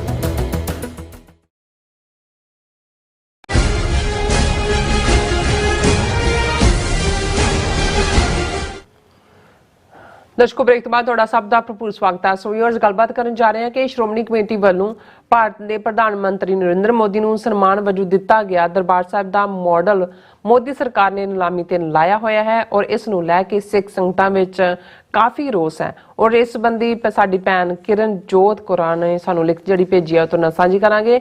ਔਰ ਨਾਲ ਹੀ ਦਰਬਾਰ ਸਾਹਿਬ ਤੇ ਹੈਲੀਕਾਪਟਰ ਰਾਹੀਂ ਫੁੱਲਾਂ ਦੀ ਵਰਖਾ ਅਤੇ ਕੁਝ ਹੋਰ ਜਿਹੜੇ ਵੱਧ ਰਹੀ ਪੌਪ ਲੀਲਾ ਨੂੰ ਲੈ ਕੇ ਸਿੱਖ ਸੰਗਤਾਂ ਵਿੱਚ ਜਿਹੜੇ ਚਰਚਾ ਹੈ ਕਿ ਸਿੱਖ ਗੁਰਦੁਆਰਿਆਂ ਵਿੱਚ ਜਿਹੜੇ ਹਿੰਦੂ ਤਵੀ ਮੰਦਰਾਂ ਵਾਲੀ ਸ਼ੋਅਬਾਜ਼ੀ ਜਿਹੜੀ ਉਹ ਵੱਧਦੀ ਜਾ ਰਹੀ ਹੈ, ਜਦੋਂ ਕਿ ਖਾਲਸਾਈ ਰਵਾਇਤਾਂ ਦਾ ਕਾਣ ਕੀਤਾ ਜਾ ਰਿਹਾ ਹੈ। ਸੋ ਇਸ ਬਾਰੇ ਆਪਾਂ ਗੱਲਬਾਤ ਕਰਨ ਜਾ ਰਹੇ ਹਾਂ। ਸੋ ਅਸੀਂ ਚਾਹਾਂਗੇ ਕਿ ਤੁਸੀਂ ਇਸੇ ਤਰ੍ਹਾਂ ਬੜੇ ਰਹਿਣਾ। ਦੇਖਣ, ਸੁਣ ਲਈ, ਲਿਖਣ ਲਈ ਤੁਹਾਡਾ ਸਭ ਦਾ ਬਹੁਤ ਬਹੁਤ ਸ਼ੁਕਰੀਆ। ਜੀ ਡਾਕਟਰ ਸਾਹਿਬ ਕੀ ਕਹਿਣਾ ਚਾਹੋਗੇ? ਦੇਖੋ, ਪਿਛਲੇ ਦਿਨਾਂ 'ਚ ਇੱਕ ਖਬਰ ਬੜੀ ਚਰਚਾ ਦਾ ਵਿਸ਼ਾ ਰਹੀ। ਵੈਸੇ ਉਸ ਦੇ ਉੱਤੇ ਅਸੀਂ ਇੱਕ ਸੈਗਮੈਂਟ ਕੀਤਾ ਵੀ ਸੀ, ਔਰ ਉਹ ਖਬਰ ਸੀ ਕਿ ਜੀ ਜਿਹੜੇ ਤੋਹਫੇ ਨਰਿੰਦਰ ਮੋਦੀ ਨੂੰ ਮਿਲੇ ਨੇ ਉਹਨਾਂ ਦੀ ਨਿਲਾਮੀ, ਔਰ ਉਹ ਪੈਸਾ ਜਿਹੜਾ ਹੈ ਉਹ ਉਹਨਾਂ ਦੇ ਪ੍ਰਾਈਮ ਮਿਨਿਸਟਰ ਫੰਡ 'ਚ ਜਿਹੜਾ ਜਨਤਕ ਕੰਮਾਂ ਲਈ ਆ ਉਹਦੇ 'ਚ ਜਮ੍ਹਾਂ ਕਰਵਾਇਆ ਜਾਏਗਾ। ਅੱਛਾ। ਹਾਲਾਂਕਿ ਇਹ ਵੀ ਆਊਟ ਆਫ ਡਿਫੈਂਸ ਨਿਕਲੀ ਗੱਲ ਸੀ ਉਹਨਾਂ ਦੀ, ਕਿਉਂਕਿ ਜਦੋਂ ਪ੍ਰੈਜ਼ੀਡੈਂਟ ਓਬਾਮਾ ਦਿੱਲੀ ਗਿਆ ਇੰਡੀਆ ਦੀ ਵਿਜ਼ਿਟ ਦੇ ਵੇਲੇ, ਉਦੋਂ ਮੋਦੀ ਨੇ ਇੱਕ ਖਾਸ ਡਿਜ਼ਾਈਨਰ ਸੂਟ ਜਿਹੜਾ ਬਣਵਾਇਆ, ਪਤਾ ਨਹੀਂ ਕਿੰਨੇ ਲੱਖ ਦਾ ਉਸ ਵੇਲੇ ਉਹਦਾ ਬਿੱਲ ਸੀ, ਉਸ ਦੇ ਉੱਤੇ ਉੱਤੋਂ ਥੱਲੇ ਤੱਕ ਨਵਾਂ ਨਰਿੰਦਰ ਮੋਦੀ ਲਿਖਿਆ ਹੋਇਆ ਸੀ। ਔਰ ਉਹ ਬੜੇ ਬਟ ਆਫ ਜੋਕਸ ਵੀ, ਔਰ ਓਬਾਮਾ ਨੇ ਤਾਂ ਉਹੀ 2-4 ਕਮੀਜ਼ਾਂ ਸੂਟ ਜਿਹੜੇ ਸੀ ਉੱਥੇ ਜਿਹੜਾ ਉਹ ਮਿਸ਼ਲ ਵੀ ਉਹਦੇ ਨਾਲ ਸੀ, ਮੀਂਹ 'ਚ ਭਿੱਜਦਿਆਂ ਦੀ ਛਤਰੀ ਵੀ ਉਵੇਂ ਹੀ ਫੜ ਲਈ ਉਹਨੇ, ਉਸ ਤਰ੍ਹਾਂ ਦਾ ਉਹ ਸਾਦਾ। ਔਰ ਉਦੋਂ ਬਹੁਤ ਜ਼ਿਆਦਾ ਇਸ ਗੱਲ ਦੇ ਉੱਤੇ ਹੋਇਆ ਕਿ ਵੀ ਇਹ ਪੈਸਾ ਦਰਜੀ ਨੂੰ ਦਿੱਤਾ ਗਿਆ, ਔਰ ਇਸ ਕਿਸਮ ਦਾ ਘਟੀਆਪਨ, ਅਹਿਸਾਸੇ ਕਮਤਰੀ ਵੀ ਨਮੋ ਲਿਖਿਆ ਹੋਇਆ ਨਰਿੰਦਰ ਮੋਦੀ ਬਣਦਾ ਹੀ ਨਮੋ ਹੈ, ਨਰਿੰਦਰ ਮੋਦੀ ਹੋੜੇ ਨਾਲ ਹੀ ਹੈ। ਔਰ ਉਹਦੇ ਤੋਂ ਬਾਅਦ ਕਿਸੇ ਨੇ ਕਿਹਾ ਹੋਣਾ ਕਿ ਵੀ ਇਹ ਤਾਂ ਤੇਰਾ ਬਦਨਾਮੀ ਦਾ ਥਾਂ ਬਣ ਜਾਏਗਾ। ਔਰ ਉਦੋਂ ਕੁਝ ਮਹੀਨਿਆਂ ਬਾਅਦ ਇਹ ਹੋਇਆ ਕਿ ਜੀ ਨਰਿੰਦਰ ਮੋਦੀ ਨੇ ਜਿਹੜਾ ਉਹ ਸੂਟ ਪਹਿਨਿਆ ਸੀ ਉਹਨੇ ਉਹ ਆਕਸ਼ਨ ਤੇ ਲਾਇਆ ਤੇ ਫਲਾਣੇ ਗੁਜਰਾਤੀ ਨੇ ਪਤਾ ਨਹੀਂ ਕਿੰਨੇ ਹੋਰ ਲੱਖ ਦੇ ਵਿੱਚ ਖਰੀਦ ਲਿਆ ਜੀ, ਇਹ ਮੇਰੀ ਗਿਫਟ ਹੈ, ਔਰ ਉਹ ਪੈਸਾ ਉਹਨੇ ਇਨਫੈਕਟ ਉਸ ਤੋਂ ਬਚਣ ਨੂੰ ਕੀਤਾ। ਹੁਣ ਇੱਕ ਪਾਸੇ ਤੁਸੀਂ ਮੁਲਕ ਸਾਰਾ ਲੁੱਟ ਕੇ ਖਾ ਗਏ ਹੋ ਉਹਨਾਂ ਗੁਜਰਾਤੀ ਚੋਰਾਂ ਨੂੰ, ਕੋਈ ਮਲਾਇਆ, ਕੋਈ ਲਲਿਤ ਮੋਦੀ, ਕੋਈ ਹੈਡਨਬਰਗ ਰਿਪੋਰਟ ਤੁਸੀਂ ਦੇਖ ਲਓ, ਅਡਾਨੀਆਂ ਨੇ ਜਾਂ ਦੂਜਾ ਸਾਰਾ ਮੁਲਕ ਵੇਚ ਦਿੱਤਾ ਹੈ। ਪਰ ਦੂਸਰੇ ਪਾਸੇ ਤੁਸੀਂ ਆਪਣੀ ਇਹ ਇਮਾਨਦਾਰੀ ਦਰਸਾ ਰਹੇ ਹੋ ਕਿ ਜੀ ਜੋ ਸਾਨੂੰ ਤੋਹਫੇ ਮਿਲਦੇ ਨੇ ਅਸੀਂ ਉਹ ਬਿਲਕੁਲ ਜਿਹੜਾ ਉਹਨੂੰ ਨਿਲਾਮ ਕਰਕੇ ਜਿਹੜਾ ਉਹਦੇ ਪੈਸੇ ਨੇ ਉਹ ਖਾਤੇ 'ਚ ਜਮ੍ਹਾਂ ਕਰਾ ਕੇ ਅਸੀਂ ਬਿਲਕੁਲ ਇਮਾਨਦਾਰੀ ਦਿਖਾ ਰਹੇ। ਹੁਣ ਜਿਹੜੀਆਂ ਆਈਟਮਸ ਉਹਨਾਂ ਨੇ ਲਿਸਟ ਕੀਤੀਆਂ ਜਿਹੜੀ ਨਿਲਾਮੀ ਦੇ ਲਈ, ਉਹਨਾਂ 'ਚ ਜ਼ਾਹਰ ਹੈ ਦੱਸਣ ਲਈ ਕਿ ਜੀ ਫਲਾਣੇ ਮੰਦਿਰ 'ਚੋਂ ਰਾਮ ਦਾ ਬੁੱਤ ਤੇ ਲਕਸ਼ਮਣ ਦੀ ਮੂਰਤੀ ਤੇ ਹਨੂਮਾਨ ਦੀ ਤੇ ਦਰਬਾਰ ਸਾਹਿਬ ਦਾ ਮਾਡਲ ਵੀ ਉਹਦਾ ਹਿੱਸਾ ਸੀ। ਹੁਣ ਦੂਸਰਿਆਂ ਨੂੰ ਤਾਂ ਕੋਈ ਫਰਕ ਨਹੀਂ ਪੈਂਦਾ, ਉਹ ਤਾਂ ਮੂਰਤੀਆਂ ਜਿਹੜੀਆਂ ਨੇ ਉਹ ਕਿੱਥੋਂ ਆਈਆਂ ਕਿੱਥੇ ਗਈਆਂ, ਉਹ ਤਾਂ ਜਦੋਂ ਤੱਕ ਬ੍ਰਾਹਮਣ ਉਹਨੂੰ ਪ੍ਰੋਪਰ ਮੰਤਰ ਉਚਾਰਨ ਕਰਕੇ ਐਸਟੈਬਲਿਸ਼ ਕਰ ਦਿੰਦਾ ਉਦੋਂ ਤੱਕ ਹੀ ਮੂਰਤੀਆਂ ਰਹਿੰਦੀਆਂ। ਇੱਕ ਵਾਰੀ ਕਿਸੇ ਹੋਰ ਸ਼ੂਦਰ ਦਾ ਹੱਥ ਲੱਗ ਗਿਆ ਤਾਂ ਵੀ ਉਹ ਪਿੱਟ ਜਾਂਦੀਆਂ। ਉਹ ਤਾਂ ਖੁਦ ਜਾ ਕੇ ਆ ਜਿਹੜਾ ਹੁਣ ਗਣੇਸ਼ ਮਹੋਤਸਵ ਦੇ ਮੌਕੇ ਵਿਸਰਜਨ ਕੇ ਕੀ ਲਫ਼ਜ਼ ਕਹਿੰਦੇ ਨੇ ਉਹਨੂੰ, ਉਹ ਜਾ ਕੇ ਪੂਰਾ ਭਰ ਦਿੰਦੇ ਨੇ ਸਾਰੇ ਦਰਿਆ ਪਾਣੀਆਂ ਦੇ, ਆਪ ਹੀ ਮੂਰਤੀਆਂ ਨੂੰ ਰੋੜ ਦਿੰਦੇ ਨੇ। ਸੋ ਉਹਨਾਂ ਦੇ ਲਈ ਤਾਂ ਜਿਹੜਾ ਉਹ ਕੋਈ ਫਰਕ ਨਹੀਂ ਪੈਂਦਾ ਕੀ ਹੈ। ਲੇਕਿਨ ਸਿੱਖ ਕੌਮ ਜਿਹਦੇ 'ਚ ਪਹਿਲਾਂ ਵੀ ਅਸੀਂ ਜਦੋਂ ਤੁਹਾਨੂੰ ਕੋਈ ਤੋਹਫਾ ਦਿੰਦਾ ਹੈ ਤੁਸੀਂ ਉਸ ਨੂੰ ਜਿਹੜਾ ਉਹ ਸਵੀਕਾਰ ਦਿਓ ਸਤਿਕਾਰ ਨਾਲ, ਤੁਸੀਂ ਆਪਣੇ ਆਮ ਤੋਹਫਾ ਵੀ ਹੋਏ ਤੁਸੀਂ ਉਹਦਾ ਨਿਰਾਦਰ ਨਹੀਂ ਕਰਦੇ। ਵੇਚਣਾ ਤਾਂ ਦੂਰ ਦੀ ਗੱਲ ਹੁੰਦੀ ਹੈ, ਤੁਹਾਨੂੰ ਜਿਹੜਾ ਉਹ ਹੁੰਦਾ ਕਿ ਵੀ ਇਹ ਕਿਸੇ ਨੇ ਪਿਆਰ ਨਾਲ ਦਿੱਤਾ ਹੈ। ਤੇ ਜਦੋਂ ਤੁਹਾਡੇ ਗੁਰੂ ਨਾਲ ਸੰਬੰਧਿਤ ਕੋਈ ਵੀ ਚੀਜ਼ ਹੋਏ, ਹੁਣ ਜਦੋਂ ਇਹ ਪਾਠ ਸ਼ੁਰੂ ਹੋਇਆ ਪਹਿਲਾਂ ਤਾਂ ਹਰ ਇੱਕ ਦੇ ਗਲ 'ਚ ਸਿਰੋਂ ਪਾਓ ਪਾਉਣ ਦੀ ਲਾਈਨ ਹੁੰਦੀ ਸੀ। ਇੱਥੇ ਵੀ ਅਸੀਂ ਫਿਰ ਇਹਨਾਂ ਨੂੰ ਕਿਹਾ ਕਿ ਭਾਈ ਜਿਹੜੇ ਖਾਸ ਤੌਰ ਤੇ ਹੁੰਦੇ ਨੇ ਨੌਨ ਸਿੱਖ, ਖਾਸ ਤੌਰ ਤੇ ਗੋਰੇ ਕਾਲੇ ਇਹਨਾਂ ਦੇ ਪੋਲੀਟੀਸ਼ੀਅਨਸ, ਉਹਨਾਂ ਦੇ ਲਈ ਤਾਂ ਉਹ ਇੱਕ ਪੀਸ ਆਫ ਕਲੋਥ ਹੈ, ਉਹ ਮੁੜ ਕੇ ਉਹਨਾਂ ਨੇ ਉਹੀ ਪਿੱਛੇ ਸੁੱਟਿਆ ਹੁੰਦਾ ਵੀ ਬਿਹਤਰ ਹੁੰਦਾ ਵੀ ਤੁਸੀਂ ਇਹਨਾਂ ਨੂੰ ਵੈਸੇ ਕੋਈ ਸ਼ਾਲ ਦੇ ਦਿਓ, ਕੁਝ ਹੋਰ ਜਿਹੜੀ ਇਨ ਯੂਜ਼ ਦੀ ਚੀਜ਼ ਹੋਏ, ਔਰ ਕਿਤਾਬਾਂ ਦਾ ਸੈੱਟ ਦਿਓ ਵੀ ਜਿਸ ਚੀਜ਼ ਦੀ ਕੀਮਤ ਨਹੀਂ ਹੈ ਕਿਸੇ ਨੂੰ ਉਹਦਾ ਪਾਠ। ਪਰ ਉਹ ਜਿਹੜਾ ਕਿਤੇ ਨਾ ਕਿਤੇ ਅਜੇ ਵੀ ਉਹ ਟ੍ਰੈਂਡ ਚੱਲਦਾ ਹੁੰਦਾ ਤੇ ਉਹਦੇ ਤੇ ਸਾਰਾ। ਸੋ ਮੋਦੀ ਨੂੰ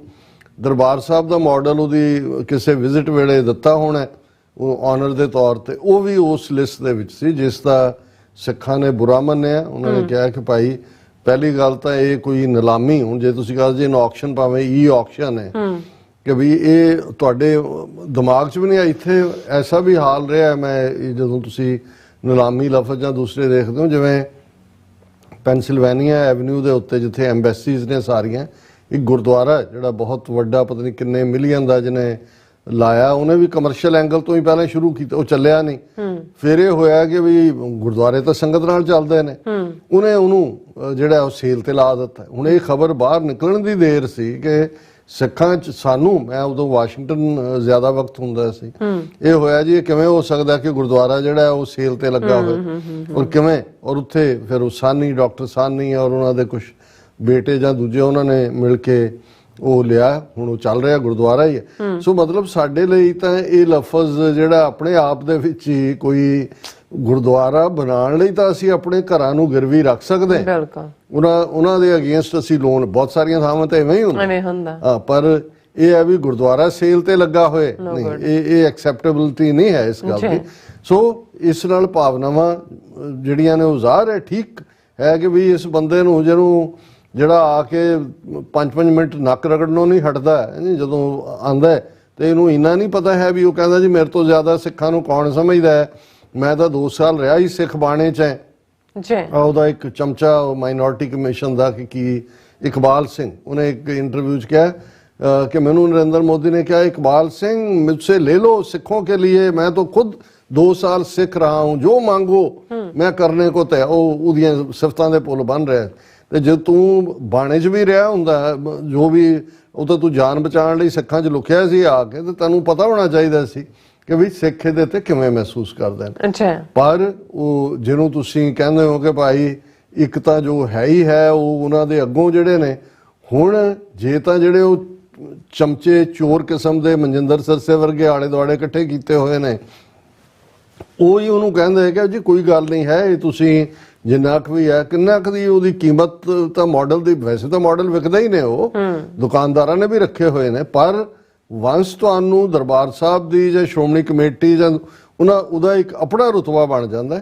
ਉਹ ਕਹਿੰਦੇ ਕੋਈ ਗੱਲ ਨਹੀਂ ਜੀ, ਇਹ ਅਸੀਂ ਆਪਣੇ ਘਰ 'ਚ ਰੱਖ ਲੈਂਦੇ, ਅਸੀਂ ਜਮ੍ਹਾਂ ਕਰਾ, ਤੁਸੀਂ ਇਹਨੂੰ, ਉਹ ਜਸਟੀਫਾਈ ਕਰ ਰਿਹਾ ਉਹਨੂੰ। ਉਹ ਕਹਿੰਦਾ ਜੀ ਦੇਖੋ ਇਹ ਜਾਏਗਾ ਮਾਡਲ, ਕਹਿੰਦਾ ਮੈਂ ਵੀ ਬੋਲੀ ਦਿੱਤੀ ਸੀ, ਮੈਂ 2 ਲੱਖ ਦੀ ਦਿੱਤੀ ਸੀ, ਪਤਾ ਨਹੀਂ ਕਿਹਨੇ 2,02,000 ਦੀ ਦੇਤੀ, ਦੇਖੋ ਕਿੰਨਾ, ਇਹ ਤਾਂ ਦੇਖੋ ਕਿੰਨੀ ਹੈ। ਯਾਨੀ ਇਹ ਹੈ ਕਿ ਬਈ ਇੰਨੀ ਇਹਨਾਂ 'ਚ ਹਿੰਮਤ ਤਾਂ ਕੀ ਹੋਣੀ ਹੈ, ਜਿਹੜੇ ਮੂੰਹ ਖਾਂਦਾ ਅੱਖਾਂ ਸ਼ਰਮਾਂਦੀਆਂ ਚੋਰਾਂ ਦੇ ਅੱਗੋਂ, ਚੋਰ ਜਿਹੜੇ ਨੇ ਰੱਖੇ ਹੋਏ ਨੇ, ਉਹ ਉਹਨੂੰ ਜਸਟੀਫਾਈ ਕਰ ਰਹੇ। ਪਰ ਸਾਡੇ ਭੈਣ ਜੀ ਕਿਰਨਜੀਤ ਕੌਰ ਜਿਹੜੇ ਸਾਡੇ ਰੈਗੂਲਰ ਵਿਊਅਰ ਵੀ ਨੇ, ਟਾਈਮ ਟੂ ਟਾਈਮ ਉਹ ਸਾਨੂੰ ਲਿਖਦੇ ਵੀ ਨੇ, ਸੁਝਾਅ ਵੀ ਦਿੰਦੇ ਨੇ, ਔਰ ਵੈਲ ਰੈਡ, ਬਹੁਤ ਅੱਛੀ ਆਬਜ਼ਰਵੇਸ਼ਨ ਹਰ ਪੱਖ ਤੋਂ। ਔਰ ਮੇਰੇ ਲਈ ਹਮੇਸ਼ਾ ਜਦੋਂ ਮੈਂ ਆਪਣੀਆਂ ਭੈਣਾਂ ਦੀ ਇੰਟੈਲੈਕਚੁਅਲ ਪ੍ਰੋਐਸ, ਉਹਨਾਂ ਦਾ ਇਸ ਲੈਵਲ ਦੇ ਉੱਤੇ ਦੇਖਦਾ ਤਾਂ ਮੈਨੂੰ ਬਹੁਤ ਖੁਸ਼ੀ ਹੁੰਦੀ ਹੈ ਕਿ ਵੀ ਕਿਸੇ ਵੀ ਸਮਾਜ ਦੇ ਵਿੱਚ 50% ਅੱਧ ਜਿਹੜਾ ਸਮਾਜ ਦਾ ਉਸ ਬੀਬੀਆਂ ਨੇ, ਤੇ ਜੇ ਉਹਨਾਂ ਨੂੰ ਅਸੀਂ ਜੁਆਇਨ ਨਹੀਂ ਕਰਵਾਉਂਦੇ, ਜਿਹੜਾ ਬਹੁਤ ਹਾਲਤਾਂ 'ਚ ਅਸੀਂ ਨਹੀਂ ਕਰਵਾਇਆ, ਉਹ ਗੁਰਦੁਆਰਿਆਂ ਦੀਆਂ ਮੈਨੇਜਮੈਂਟਾਂ ਤੋਂ ਲੈ ਕੇ ਜਥੇਬੰਦੀਆਂ 'ਚ ਵੀ ਅਸੀਂ ਦੇਖ ਸਕਦੇ, ਲੇਕਿਨ ਅਸੀਂ ਇਹ ਸਮਝਦੇ ਹਾਂ ਵੀ ਉਹ ਸਾਡੀਆਂ ਭੈਣਾਂ ਜਿਹੜੀਆਂ ਸੋਚਦੀਆਂ ਨੇ ਕੌਮ ਲਈ ਔਰ ਇਸ ਦੇ ਉੱਤੇ ਇੱਕ ਆਪਣਾ ਮੌਕਫ ਰੱਖਦੀਆਂ ਨੇ, ਉਹਨਾਂ ਨੂੰ ਐਕਸਪ੍ਰੈਸ ਕਰਦੀਆਂ ਨੇ। ਸੋ ਸਾਨੂੰ ਜਿਹੜਾ ਉਹਨਾਂ ਦਾ ਅਕਸਰ ਨੋਟ ਕਾਮੈਂਟ ਤਾਂ ਹੁੰਦਾ ਹੈ, ਉਹ ਅਸੀਂ ਸ਼ੇਅਰ ਵੀ ਕਰਦੇ ਹਾਂ, ਔਰ ਇਸ ਮੁੱਦੇ ਦੇ ਉੱਤੇ ਉਹਨਾਂ ਦੀ ਲਿਖਤ ਨੂੰ ਮੈਂ ਸਾਂਝਾ ਕਰ ਰਿਹਾ। ਉਹਨਾਂ ਨੇ ਮੈਨੂੰ ਵੀ, ਤੁਹਾਨੂੰ ਵੀ ਐਡਰੈਸ ਕਰਦੇ ਹਾਂ, ਗੁਰੂ ਸਾਹਿਬ ਜੀ ਦੀ ਬਖਸ਼ੀ ਫਤਿਹ ਕਬੂਲ ਕਰਨੀ।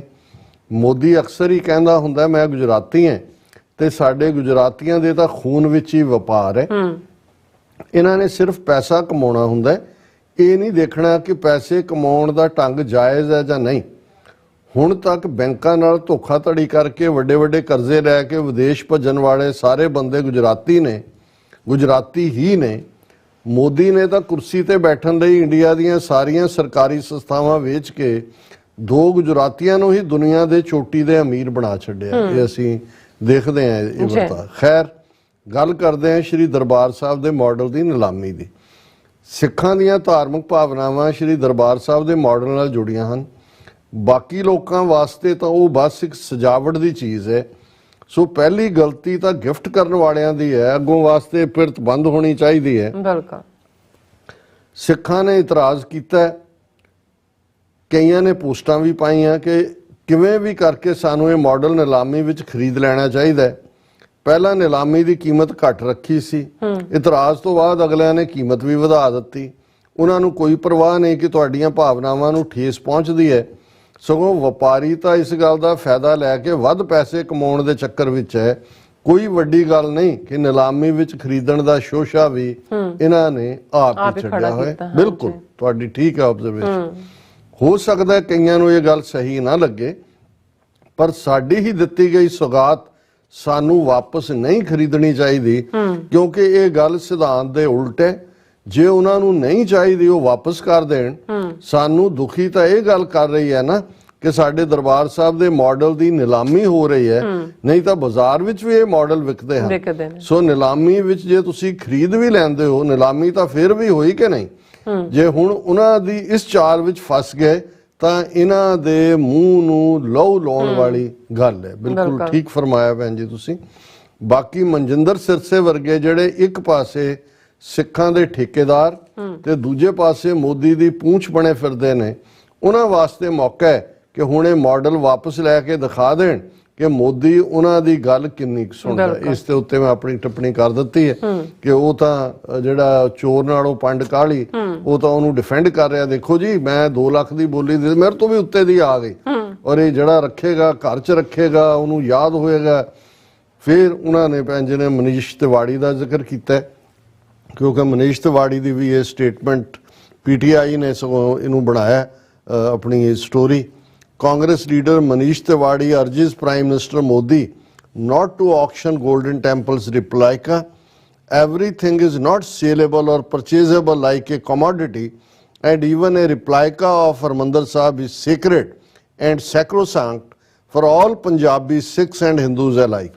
ਹੁਣ ਇਹ ਅਨੰਦਪੁਰ ਸਾਹਿਬ ਤੋਂ MP ਹੈ, ਇਹਨੇ ਉਹਨੂੰ ਵੈਸੇ ਹੀ ਉਹ ਸੈਕੂਲਰਾਈਜ਼ ਕਰਤਾ ਕਿ ਜੀ ਫਲਾਣਾ ਦੇਖੋ ਜੀ ਹਿੰਦੂਆਂ ਦੇ ਲਈ ਵੀ ਔਰ ਦੂਜਿਆਂ ਬਹੁਤ ਸੇਕਰੇਡ ਹੈ ਔਰ ਇਹ ਜਿਹੜਾ ਨਹੀਂ ਹੋਣਾ ਚਾਹੀਦਾ। ਉਹਨਾਂ ਨੇ ਭੈਣ ਜੀ ਨੇ ਇਹਦਾ ਹਵਾਲਾ ਦਿੱਤਾ ਤਿਵਾੜੀ ਦਾ ਕਿ ਵੀ ਉਹਨੇ ਵੀ ਬੇਨਤੀ ਕੀਤੀ ਹੈ। ਉਹਨੇ ਕਿਹਾ ਵੀ ਇਹਦੇ ਪਿੱਛੇ ਕੋਈ ਰਾਜਨੀਤਿਕ ਮਨਸ਼ਾ ਵੀ ਲੁਕੀ ਹੋ ਸਕਦੀ ਹੈ।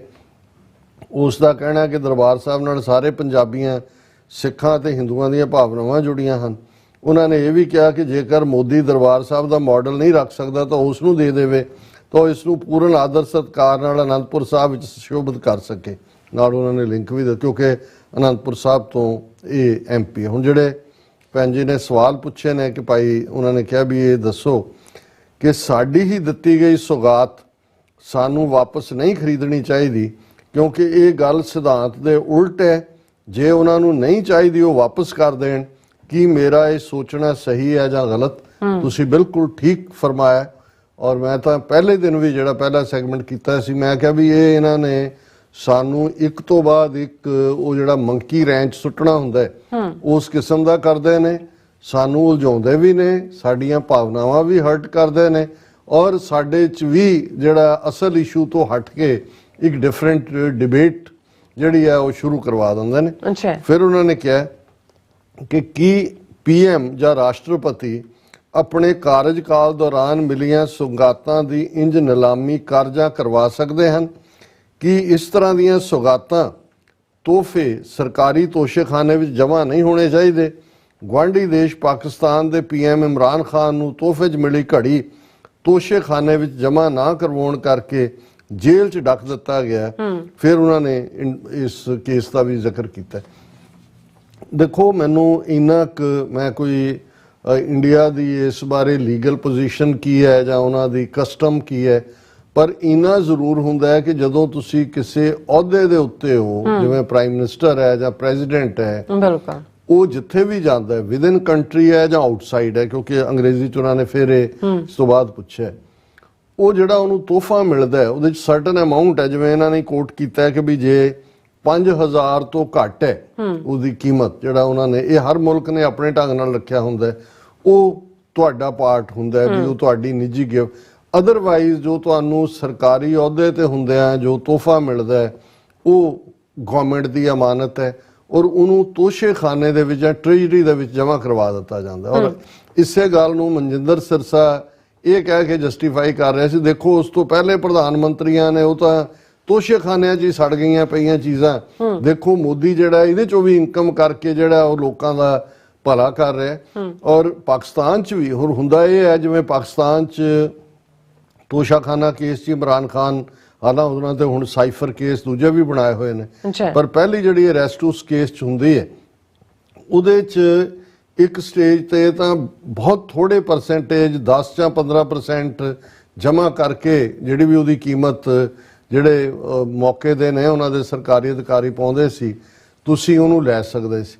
ਫਿਰ ਜਦੋਂ ਇਮਰਾਨ ਖਾਨ ਦੀ ਹਕੂਮਤ ਵੇਲੇ ਉਹ ਅਮਾਉਂਟ ਵਧਾਇਆ ਗਿਆ ਕਿ ਭਾਈ ਨਹੀਂ ਇੰਨੇ ਪਰਸੈਂਟ 40 ਜਾਂ 50% ਤੁਹਾਨੂੰ ਦੇਣਾ ਪੈਂਦਾ ਸੀ। ਅੱਛਾ। ਪਰ ਉਸ ਦੇ ਉੱਤੇ ਵੀ ਸਵਾਲ ਇਸ ਲਈ ਚੁੱਕੇ ਗਏ, ਉਹਨਾਂ ਨੇ ਕਿਹਾ ਜੀ ਜਿਹੜੀ ਕੀਮਤ ਪਾਈ ਗਈ ਔਰ ਉਹ ਘੜੀ ਸੀ ਸ਼ਾਇਦ ਸਾਊਦੀ ਅਰੇਬੀਆ ਦੇ ਵਾਲਿਆਂ ਨੇ ਗਿਫਟ ਕੀਤੀ, ਉਹਦੀ ਕੀਮਤ ਬਹੁਤ ਜ਼ਿਆਦਾ ਸੀ ਕਿਉਂਕਿ ਜਦੋਂ ਵੇਚੀ ਗਈ ਉਸ ਦੇ ਉੱਤੇ ਜਿੰਨੀ ਕੀਮਤ ਆਈ ਉਹ ਜਿਹਦੇ ਤੇ ਖਰੀਦੀ ਗਈ ਸੀ ਉਸ ਤੋਂ ਬਹੁਤ ਘੱਟ ਸੀ। ਉਹਨਾਂ ਨੇ ਹੁਣ ਇਹ ਹੈ ਜੀ ਕਿ ਜਾਣ ਕੇ, ਹਾਲਾਂ ਨਾ ਉਹ ਮੁੱਲ ਪਾਉਣ ਵਾਲਿਆਂ 'ਚ ਇਮਰਾਨ ਖਾਨ ਦਾ ਕੋਈ ਰੋਲ ਹੈ, ਉਹਨੇ ਜੋ ਵੀ ਕੀਤਾ ਇਲੀਗਲ ਨਹੀਂ ਕੀਤਾ, ਪਰ ਜਦੋਂ ਤੁਸੀਂ ਕਿਸੇ ਤੇ ਕੇਸ ਹੀ ਬਣਾਉਣਾ ਹੈ।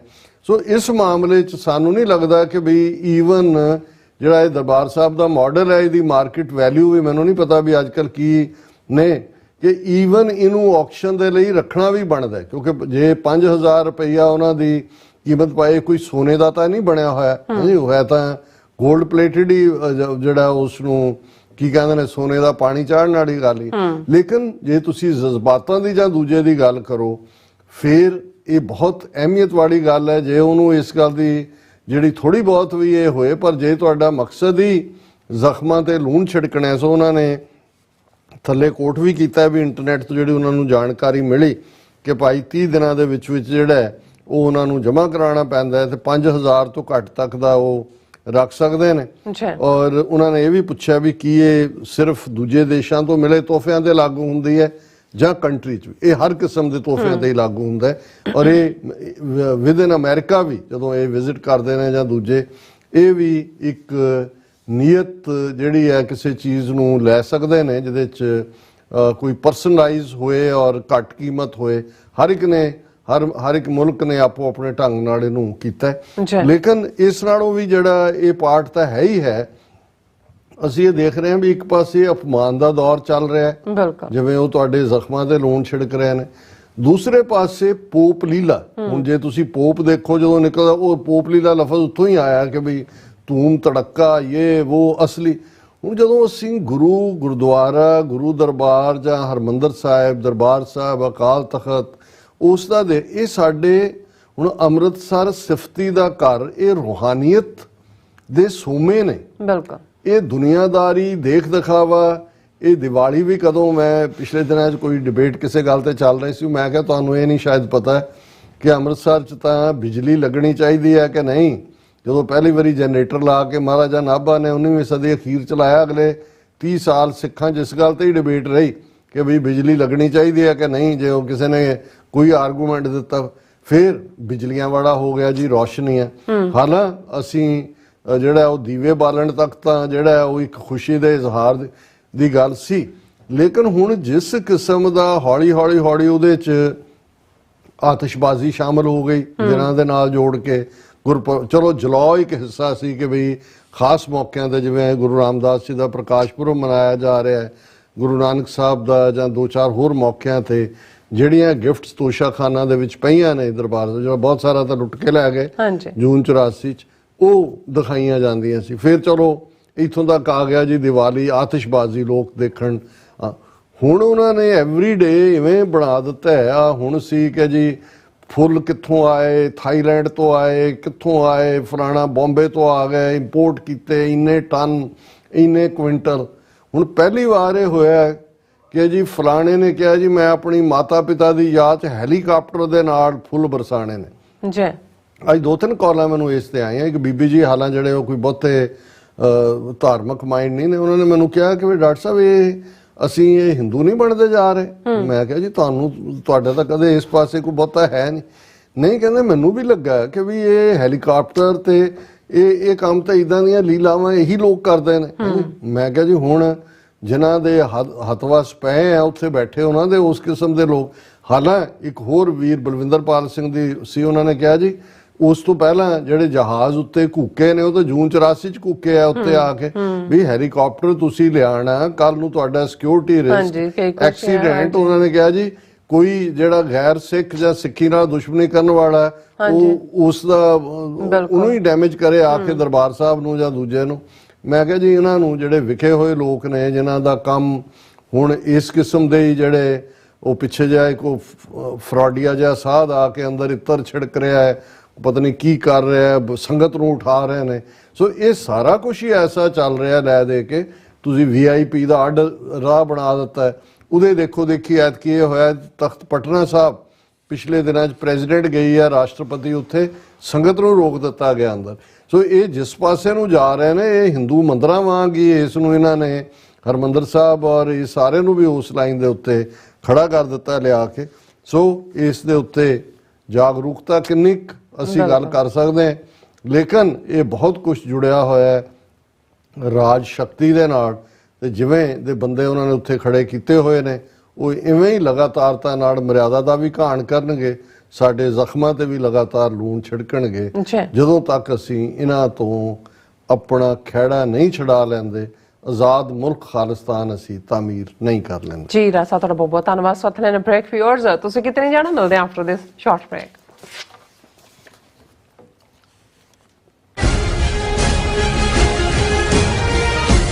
ਕੀ ਤੁਹਾਨੂੰ 30, 40 ਜਾਂ 50 ਦਿਨ ਵੇਟ ਕਰਨੀ ਪੈ ਰਹੀ ਹੈ ਤੁਹਾਡੇ ਚੈੱਕ ਲਈ?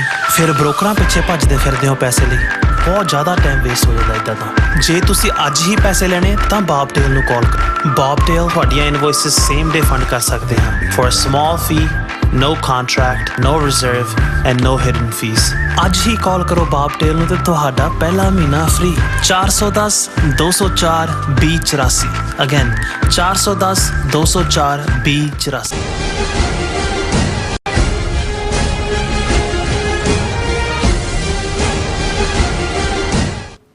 Viewers welcome back on program. So viewers ਅਖੀਰਲੇ ਸੈਗਮੈਂਟ ਵਿੱਚ ਆਪਾਂ ਪਹੁੰਚ ਚੁੱਕੇ ਹਾਂ। ਇਸ ਵਿੱਚ ਆਪਾਂ ਗੱਲਬਾਤ ਕਰਨ ਜਾ ਰਹੇ ਹਾਂ ਕਿ ਪੰਜਾਬੀ ਅਤੇ ਅੰਗਰੇਜ਼ੀ ਵਿੱਚ ਜਿਹੜੀ ਖਾਲਿਸਤਾਨ ਸੰਬੰਧੀ ਉਤਸ਼ਾਹ ਭਰਪੂਰ ਜਿਹੜੀਆਂ ਨਜ਼ਮਾਂ ਨੇ ਉਹ ਸਾਂਝੀਆਂ ਕਰਾਂਗੇ ਔਰ ਨਾਲ ਜਿਹੜੇ ਤੁਹਾਡੇ ਮੈਸੇਜ ਨੇ ਲਾਈਵ ਜਿਹੜੇ ਨੇ ਉਹ ਆਪਾਂ ਐਂਟਰਟੇਨ ਕਰਾਂਗੇ। ਸੋ ਅਸੀਂ ਚਾਹਾਂਗੇ ਕਿ ਤੁਸੀਂ ਇਸੇ ਤਰ੍ਹਾਂ ਬਣੇ ਰਹਿਣਾ, ਦੇਖਣ ਸੁਣਨੇ ਲਿਖਣ ਲਈ ਤੁਹਾਡਾ ਸਭ ਦਾ ਬਹੁਤ ਬਹੁਤ ਸ਼ੁਕਰੀਆ।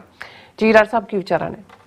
ਦੇਖੋ ਅਸੀਂ ਆਪਣੇ ਉਹਨਾਂ ਸਾਰੇ ਵਿਊਅਰਸ ਦਾ ਸ਼ੁਕਰੀਆ ਅਦਾ ਕਰਦੇ ਹਾਂ ਜਿਹੜੇ ਲਾਈਵ ਚੈਟ ਤੇ ਵੀ ਆਉਂਦੇ ਨੇ, YouTube ਤੇ ਵੈਸੇ ਵੀ ਲਿਖਤਾਂ ਭੇਜਦੇ ਨੇ, ਔਰ ਅਸੀਂ ਖਾਸ ਤੌਰ ਤੇ ਜਿਹੜੇ ਸਾਡੇ ਕ੍ਰੀਏਟਿਵ ਸ਼ਾਇਰ ਨੇ ਇਸ ਸਾਰੇ ਪੀਰੀਅਡ ਦੇ ਵਿੱਚ ਉਹਨਾਂ ਨੂੰ ਅਸੀਂ ਆਪਣਾ ਪਲੇਟਫਾਰਮ ਦੇ ਉੱਤੇ ਵੀ ਜਿਹੜਾ ਹੈ ਉਹ ਮਾਣ ਸਤਿਕਾਰ ਦਿੰਦੇ ਹਾਂ, ਕਿਉਂਕਿ ਅਸੀਂ ਸਮਝਦੇ ਹਾਂ ਵੀ ਕਿਸੇ ਵੀ ਮੂਵਮੈਂਟ ਦੇ ਵਿੱਚ ਜਿਹੜਾ ਇਹ ਟੈਲੈਂਟ ਹੁੰਦਾ ਹੈ ਲਿਟਰੇਚਰ ਦਾ ਔਰ ਉਸ 'ਚ ਥਿੰਕਰਸ ਦਾ ਆਣਾ, ਥਾਟ ਦਾ ਆਣਾ, ਫਿਲਾਸਫੀ ਦਾ ਆਣਾ, ਇਹ ਬੜਾ ਅਹਿਮੀਅਤ ਵਾਲਾ ਹੁੰਦਾ। ਔਰ ਅੱਜ ਅਸੀਂ ਭਾਈ ਸੰਤੋਖ ਸਿੰਘ ਭਾਊ ਜੀ ਦੀ ਨਜ਼ਮ ਨਹੀਂ ਸ਼ੇਅਰ ਕਰ ਰਹੇ, ਉਹਨਾਂ ਦੀਆਂ ਵੀ 2 ਨਜ਼ਮਾਂ ਆਈਆਂ ਹੋਈਆਂ ਨੇ। ਸਾਡੇ ਵੀਰ ਰਿੰਕੂ ਚਾਹਲ ਜੀ ਉਹਨਾਂ ਨੇ ਸਾਨੂੰ ਲਿਖਤ ਵੀ ਲਿਖੀ ਹੈ। ਉਹਨਾਂ ਨੇ ਕਿਹਾ ਕਿ ਵੀ ਪਿਛਲੇ ਦਿਨਾਂ 'ਚ ਮੈਂ ਇੱਕ ਪੋਸਟ ਦੇਖੀ ਵਰਿੰਦਰ ਬਾਜਵਾ ਜੀ ਦੀ, ਉਹਨਾਂ ਨੇ ਪੰਜਾਬ 'ਚ ਰਹਿੰਦੇ ਲੋਕਾਂ ਦੇ ਦਿਲ ਦੀ ਆਵਾਜ਼ ਪੰਜਾਬ ਤੋਂ ਬਾਹਰ ਰਹਿੰਦੇ ਲੋਕਾਂ ਲਈ ਕੱਢੀ ਸੀ। ਇਸ ਵਿੱਚ ਉਹਨਾਂ ਨੇ ਆਪਣਾ ਦਰਦ ਬਿਆਨਿਆ ਸੀ ਤੇ ਉਹਨਾਂ ਨੇ ਕਿਹਾ ਜੀ ਮੈਂ ਉਹ ਜਦੋਂ ਪੜ੍ਹਿਆ ਤੇ ਮੇਰੇ ਕੋਲੋਂ ਰਿਹਾ ਨਹੀਂ ਗਿਆ ਤੇ ਮੈਂ ਉਸ ਦਾ ਜਵਾਬ ਦਿੱਤਾ ਜੋ ਬਾਹਰਲਿਆਂ ਦਾ ਦਰਦ ਬਿਆਨ ਕਰਦਾ। ਸੋ ਉਹਨਾਂ ਨੇ ਦੋਨੋਂ ਹੀ, ਜੋ ਵਰਿੰਦਰ ਬਾਜਵਾ ਜੀ ਨੇ ਲਿਖਿਆ ਔਰ ਉਹਨਾਂ ਦੀ ਆਪਣੀ ਜਿਹੜੀ ਇਸ ਦੇ ਉੱਤੇ ਰਿਪਲਾਈ ਸੀ, ਜਵਾਬ ਸੀ। ਸੋ ਵਰਿੰਦਰ ਬਾਜਵਾ ਜੀ ਨੇ ਲਿਖਿਆ, ਤੁਸੀਂ ਜਾਂਦੇ ਹੋਣੇ ਜੌਬਾਂ ਤੇ ਅਸੀਂ ਅੱਜ, ਇਹ ਟਾਈਟਲ ਹੈ, ਅਸੀਂ ਅੱਜ ਵੀ ਆੜਤ ਦੀਆਂ ਹੱਟਾਂ ਤੇ ਤੁਹਾਨੂੰ ਮੋਹ ਪੈ ਗਿਆ ਡਾਲਰਾਂ ਦਾ, ਅਸੀਂ ਲੜਾਂਗੇ ਪੰਜਾਬ ਦੇ ਹੱਕਾਂ ਤੇ। ਤੁਸੀਂ ਜਾਂਦੇ ਹੋਣੇ ਜੌਬਾਂ ਤੇ ਅਸੀਂ ਅੱਜ ਵੀ ਆੜਤ ਦੀਆਂ ਹੱਟਾਂ ਤੇ ਤੁਹਾਨੂੰ ਮੋਹ ਪੈ ਗਿਆ ਡਾਲਰਾਂ ਦਾ, ਅਸੀਂ ਲੜਾਂਗੇ ਪੰਜਾਬ ਦੇ ਹੱਕਾਂ ਤੇ। ਤੁਸੀਂ ਪਿੱਛੇ ਮੁੜ ਕੇ ਤੱਕਿਆ ਨਹੀਂ, ਅਸੀਂ ਖੜੇ ਹਾਂ ਉਸੇ ਧਰਤੀ ਤੇ, ਕਦੇ ਦਿਲ ਕੀਤਾ ਫੇਰਾ ਪਾ ਜਾਇਓ ਆਪਣੀ ਧਰਤੀ ਤੇ। ਜੱਫੀ ਪਾਣ ਨੂੰ ਬੜਾ ਹੀ ਜੀ ਕਰਦਾ, ਕਦੇ ਪੜ੍ਹ ਲਿਓ ਸਾਡੇ ਚਿਹਰਿਆਂ ਨੂੰ, ਵੇਲਾ ਹੋ ਚੱਲਿਆ ਪੰਜਾਬ ਮੇਰਾ, ਇੱਥੇ ਡੇਰਾ ਲਾ ਲਿਆ ਭਈਆਂ ਨੇ। ਮੇਰੇ ਦਿਲ ਵਿੱਚ ਚੀਸਾਂ ਪੈਂਦੀਆਂ ਨੇ ਜਦੋਂ ਦੇਖਦੇ ਤੁਹਾਡੇ ਘਰ ਸੁੰਨੇ, ਤੁਸੀਂ ਗਏ ਸੀ ਥੋੜੇ ਸਮੇਂ ਲਈ, ਸਾਡੇ ਨਾਲ ਜੱਫੀਆਂ ਪਾ ਕੇ ਅਸੀਂ ਅੱਜ ਵੀ ਤੁਹਾਨੂੰ ਉਡੀਕ ਰਹੇ, ਤੁਸੀਂ ਪਿੱਛੇ ਕਦੇ ਵੀ ਤੱਕਿਆ ਨਹੀਂ। ਧੀਆਂ ਮੇਰੇ ਪੰਜਾਬ ਦੀਆਂ ਦਾ ਤੇਰੇ ਮੁਲਕ 'ਚ ਬੇੜਾ ਗਰਕ ਹੋਇਆ, ਕਿੱਥੋਂ ਯੋਧੇ ਜੰਮਣਗੀਆਂ, ਇਹਨਾਂ ਸੋਚਾਂ ਵਿੱਚ ਮੈਂ ਡੁੱਬ ਮਰਿਆ। ਅਸੀਂ ਅੱਜ ਵੀ ਆੜਤ ਦੀਆਂ ਹੱਟਾਂ ਤੇ, ਤੁਸੀਂ ਜਾਂਦੇ ਹੋਣੇ ਜੌਬਾਂ ਤੇ, ਤੁਸੀਂ ਜਾਂਦੇ ਹੋਣੇ ਜੌਬਾਂ। ਇਹ ਵਰਿੰਦਰ ਬਾਜਵਾ ਜੀ ਨੇ ਪੰਜਾਬ ਦੀ ਹੂਕ ਬਿਆਨੀ ਤੇ ਰਿੰਕੂ ਚਾਹਲ ਜੀ ਨੇ ਇਹਦਾ ਫਿਰ ਜਵਾਬ ਦਿੱਤਾ ਹੈ। ਅਸੀਂ ਆਵਾਂਗੇ ਫੇਰਾ ਪਾਵਾਂਗੇ ਤਦ ਤੱਕ ਪੰਜਾਬ ਨੂੰ ਸੰਭਾਲੀ ਰੱਖਿਓ। ਅਸੀਂ ਆਵਾਂਗੇ, ਫੇਰਾ ਪਾਵਾਂਗੇ, ਤਦ ਤੱਕ ਪੰਜਾਬ ਨੂੰ ਸੰਭਾਲੀ ਰੱਖਿਓ। ਨਸ਼ਿਆਂ ਦੀ ਵਗਦੀ ਹਨੇਰੀ 'ਚ ਕੁਝ ਦੀਪ ਹੱਥ ਦੇ ਕੇ ਬਾਲੀ ਰੱਖਿਓ। ਜਿਸ ਨੇ ਕੀਤਾ ਕਬਜ਼ਾ ਹੈ ਸਾਡੇ ਅਦਾਰਿਆਂ, ਜ਼ਮੀਨਾਂ, ਰੁਜ਼ਗਾਰਾਂ ਤੇ, ਇੱਕ ਦਿਨ ਆ ਢਾਵਾਂਗੇ ਦਿੱਲੀ ਨੂੰ, ਹੱਥ ਫੜ ਕੇ ਪੰਜਾਲੀ ਰੱਖਿਓ। ਦੁਨੀਆ ਦੀ ਹਵਾ ਦਾ ਰੁਖ ਆਪਣੇ ਵੱਲ ਕਰ ਰਹੇ ਹਾਂ, ਸਮਾਂ ਲੱਗੇਗਾ। ਜ਼ਮੀਰ, ਨੌਜਵਾਨੀ, ਲਿਆਕਤ ਤੇ ਜਜ਼ਬਾ ਜ਼ਰੂਰ ਸੰਭਾਲੀ ਰੱਖਿਓ। ਝੋਰਾ ਸਾਨੂੰ ਵੀ ਹੈ ਛੱਡੇ ਪੰਜਾਬ ਦਾ, ਝੋਰਾ ਸਾਨੂੰ ਵੀ ਹੈ ਛੱਡੇ ਪੰਜਾਬ ਦਾ, ਖੁੱਸੇ ਤਾਜ ਦਾ, ਗੁਆਚੇ ਰਾਜ ਦਾ। ਤੁਹਾਡੇ ਭਰਾ ਜੁੜਨਗੇ ਤੁਹਾਡੇ ਨਾਲ, ਤੁਸੀਂ ਜੰਗ ਜਾਰੀ ਰੱਖਿਓ। ਝੋਰਾ ਸਾਨੂੰ ਵੀ ਹੈ ਛੱਡੇ ਪੰਜਾਬ ਦਾ, ਖੁੱਸੇ ਤਾਜ ਦਾ, ਗੁਆਚੇ ਰਾਜ ਦਾ। ਤੁਹਾਡੇ ਭਰਾ ਜੁੜਨਗੇ ਤੁਹਾਡੇ ਨਾਲ, ਤੁਸੀਂ ਜੰਗ ਜਾਰੀ ਰੱਖਿਓ। ਨਾਈਸ, ਖੂਬਸੂਰਤ। ਹਾਂਜੀ। ਸੋ ਚਾਲ ਸਾਹਿਬ, ਤੁਸੀਂ ਬਿਲਕੁਲ ਬਾਹਰਲੇ ਸਿੱਖਾਂ ਦੇ ਜਜ਼ਬਾਤਾਂ ਦੀ ਤਰਜਮਾਨੀ ਕੀਤੀ ਹੈ। ਜੀ। ਔਰ ਬਾਜਵਾ ਸਾਹਿਬ ਨੇ ਵੀ ਜੋ ਪੰਜਾਬ ਦੀ ਹਾਲਤ ਹੈ ਉੱਥੇ, ਉਸ ਦਾ ਦਰਦ ਬਿਆਨਿਆ। ਔਰ ਜਿਵੇਂ ਅਸੀਂ ਆਪਣੇ ਵੀਰ ਸ਼ੇਰਬਾਜ਼ ਸਿੰਘ ਢਿੱਲੋਂ, ਜਿਨ੍ਹਾਂ ਨੇ ਅੰਗਰੇਜ਼ੀ ਨਜ਼ਮਾਂ ਰਾਹੀਂ ਖਾਲਿਸਤਾਨ ਦੀ ਸਟਰਗਲ ਨੂੰ ਬਿਆਨਿਆ ਔਰ ਉਹ ਸਾਡੇ ਵਿਊਅਰਸ ਵੱਲੋਂ ਬਹੁਤ ਪਸੰਦ ਕੀਤਾ ਗਿਆ। ਅਸੀਂ ਉਹਨਾਂ ਦੀਆਂ 2 ਨਜ਼ਮਾਂ ਸ਼ੇਅਰ ਕੀਤੀਆਂ ਨੇ। ਹੁਣ ਵੀ ਉਹਨਾਂ ਨੇ ਤੁਹਾਨੂੰ ਵੀ ਬੀਬਾ ਨੀਲਮ ਜੀ ਕੌਰ ਕੇ ਐਡਰੈਸ ਕੀਤਾ ਹੈ ਔਰ ਉਹਨਾਂ ਨੇ ਕਿਹਾ, may God bless us all with good health and courage to achieve what we want most eagerly. The following is the poem expressing the feelings of a parrot। ਇੱਕ ਤੋਤਾ ਹੈ ਜਿਹੜਾ ਪਿੰਜਰੇ ਦੇ ਵਿੱਚ ਬੰਦ ਹੈ। ਬਿਲਕੁਲ। ਇਹ ਇੱਕ ਅਲੰਕਾਰ ਹੈ, ਮੈਟਾਫਰ ਹੈ। who is enslaved by someone।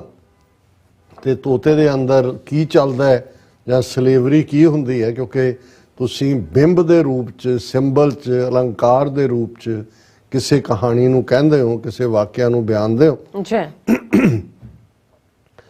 In a cage of iron bars, a parrot dwells, his dreams like flight, where freedom swells.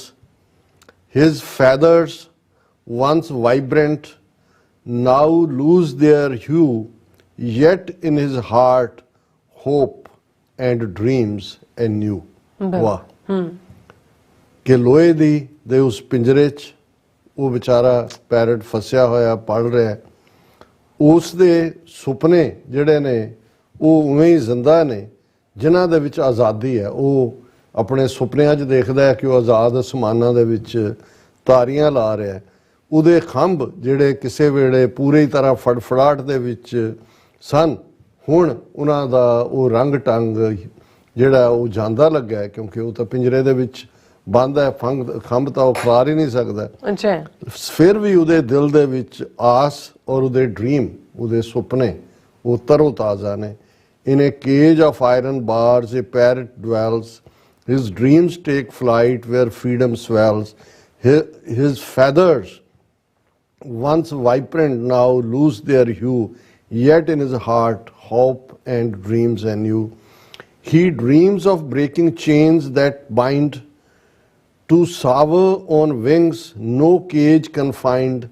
High above the forest he longs to be, to taste the fruits wild, fresh and free. ਉਹਦੇ dreams ਕੀ ਚੱਲ ਰਿਹਾ ਕਿ ਮੈਂ ਇੱਕ ਦਿਨ ਇਹਨਾਂ ਹਥਕੜੀਆਂ ਨੂੰ, ਇਸ ਪਿੰਜਰੇ ਨੂੰ, ਇਹ ਲੋਹੇ ਦੀਆਂ ਤਾਰਾਂ ਨੂੰ ਤੋੜ ਕੇ ਆਜ਼ਾਦ ਹੋਵਾਂਗਾ। His dreams of breaking chains that bind, ਕਿ ਮੈਂ ਕਦੇ ਖੰਭਾਂ ਦੇ ਨਾਲ, ਪੂਰੀ ਆਜ਼ਾਦੀ ਦੇ ਨਾਲ ਜਿਹੜਾ ਉਹ ਉੱਡਾਂਗਾ। ਉਹਨਾਂ ਖੰਭਾਂ ਨੂੰ ਕੋਈ ਪਿੰਜਰਾ ਜਿਹੜਾ ਉਹ ਮਹਿਦੂਦ ਨਹੀਂ ਕਰ ਸਕੇਗਾ।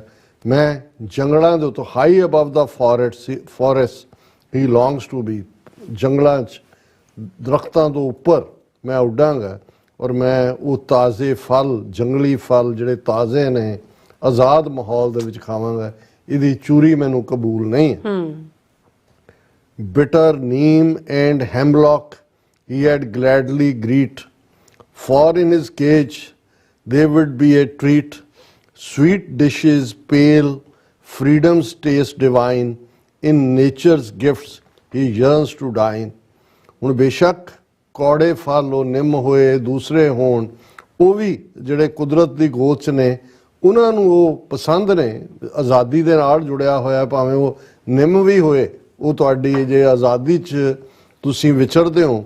ਪਰ ਜੇ ਤੁਸੀਂ ਕੇਜ ਦੇ ਵਿੱਚ, ਪਿੰਜਰੇ ਦੇ ਵਿੱਚ ਬੰਦ, ਤੁਹਾਨੂੰ ਬਹੁਤ ਮਿੱਠੀਆਂ ਜਿਹੜੀਆਂ ਚੀਜ਼ਾਂ ਨੇ ਉਹ ਵੀ ਦਿੱਤੀਆਂ ਜਾਣ, ਉਹ ਬਿਲਕੁਲ ਫਿੱਕੀਆਂ ਹੁੰਦੀਆਂ ਨੇ।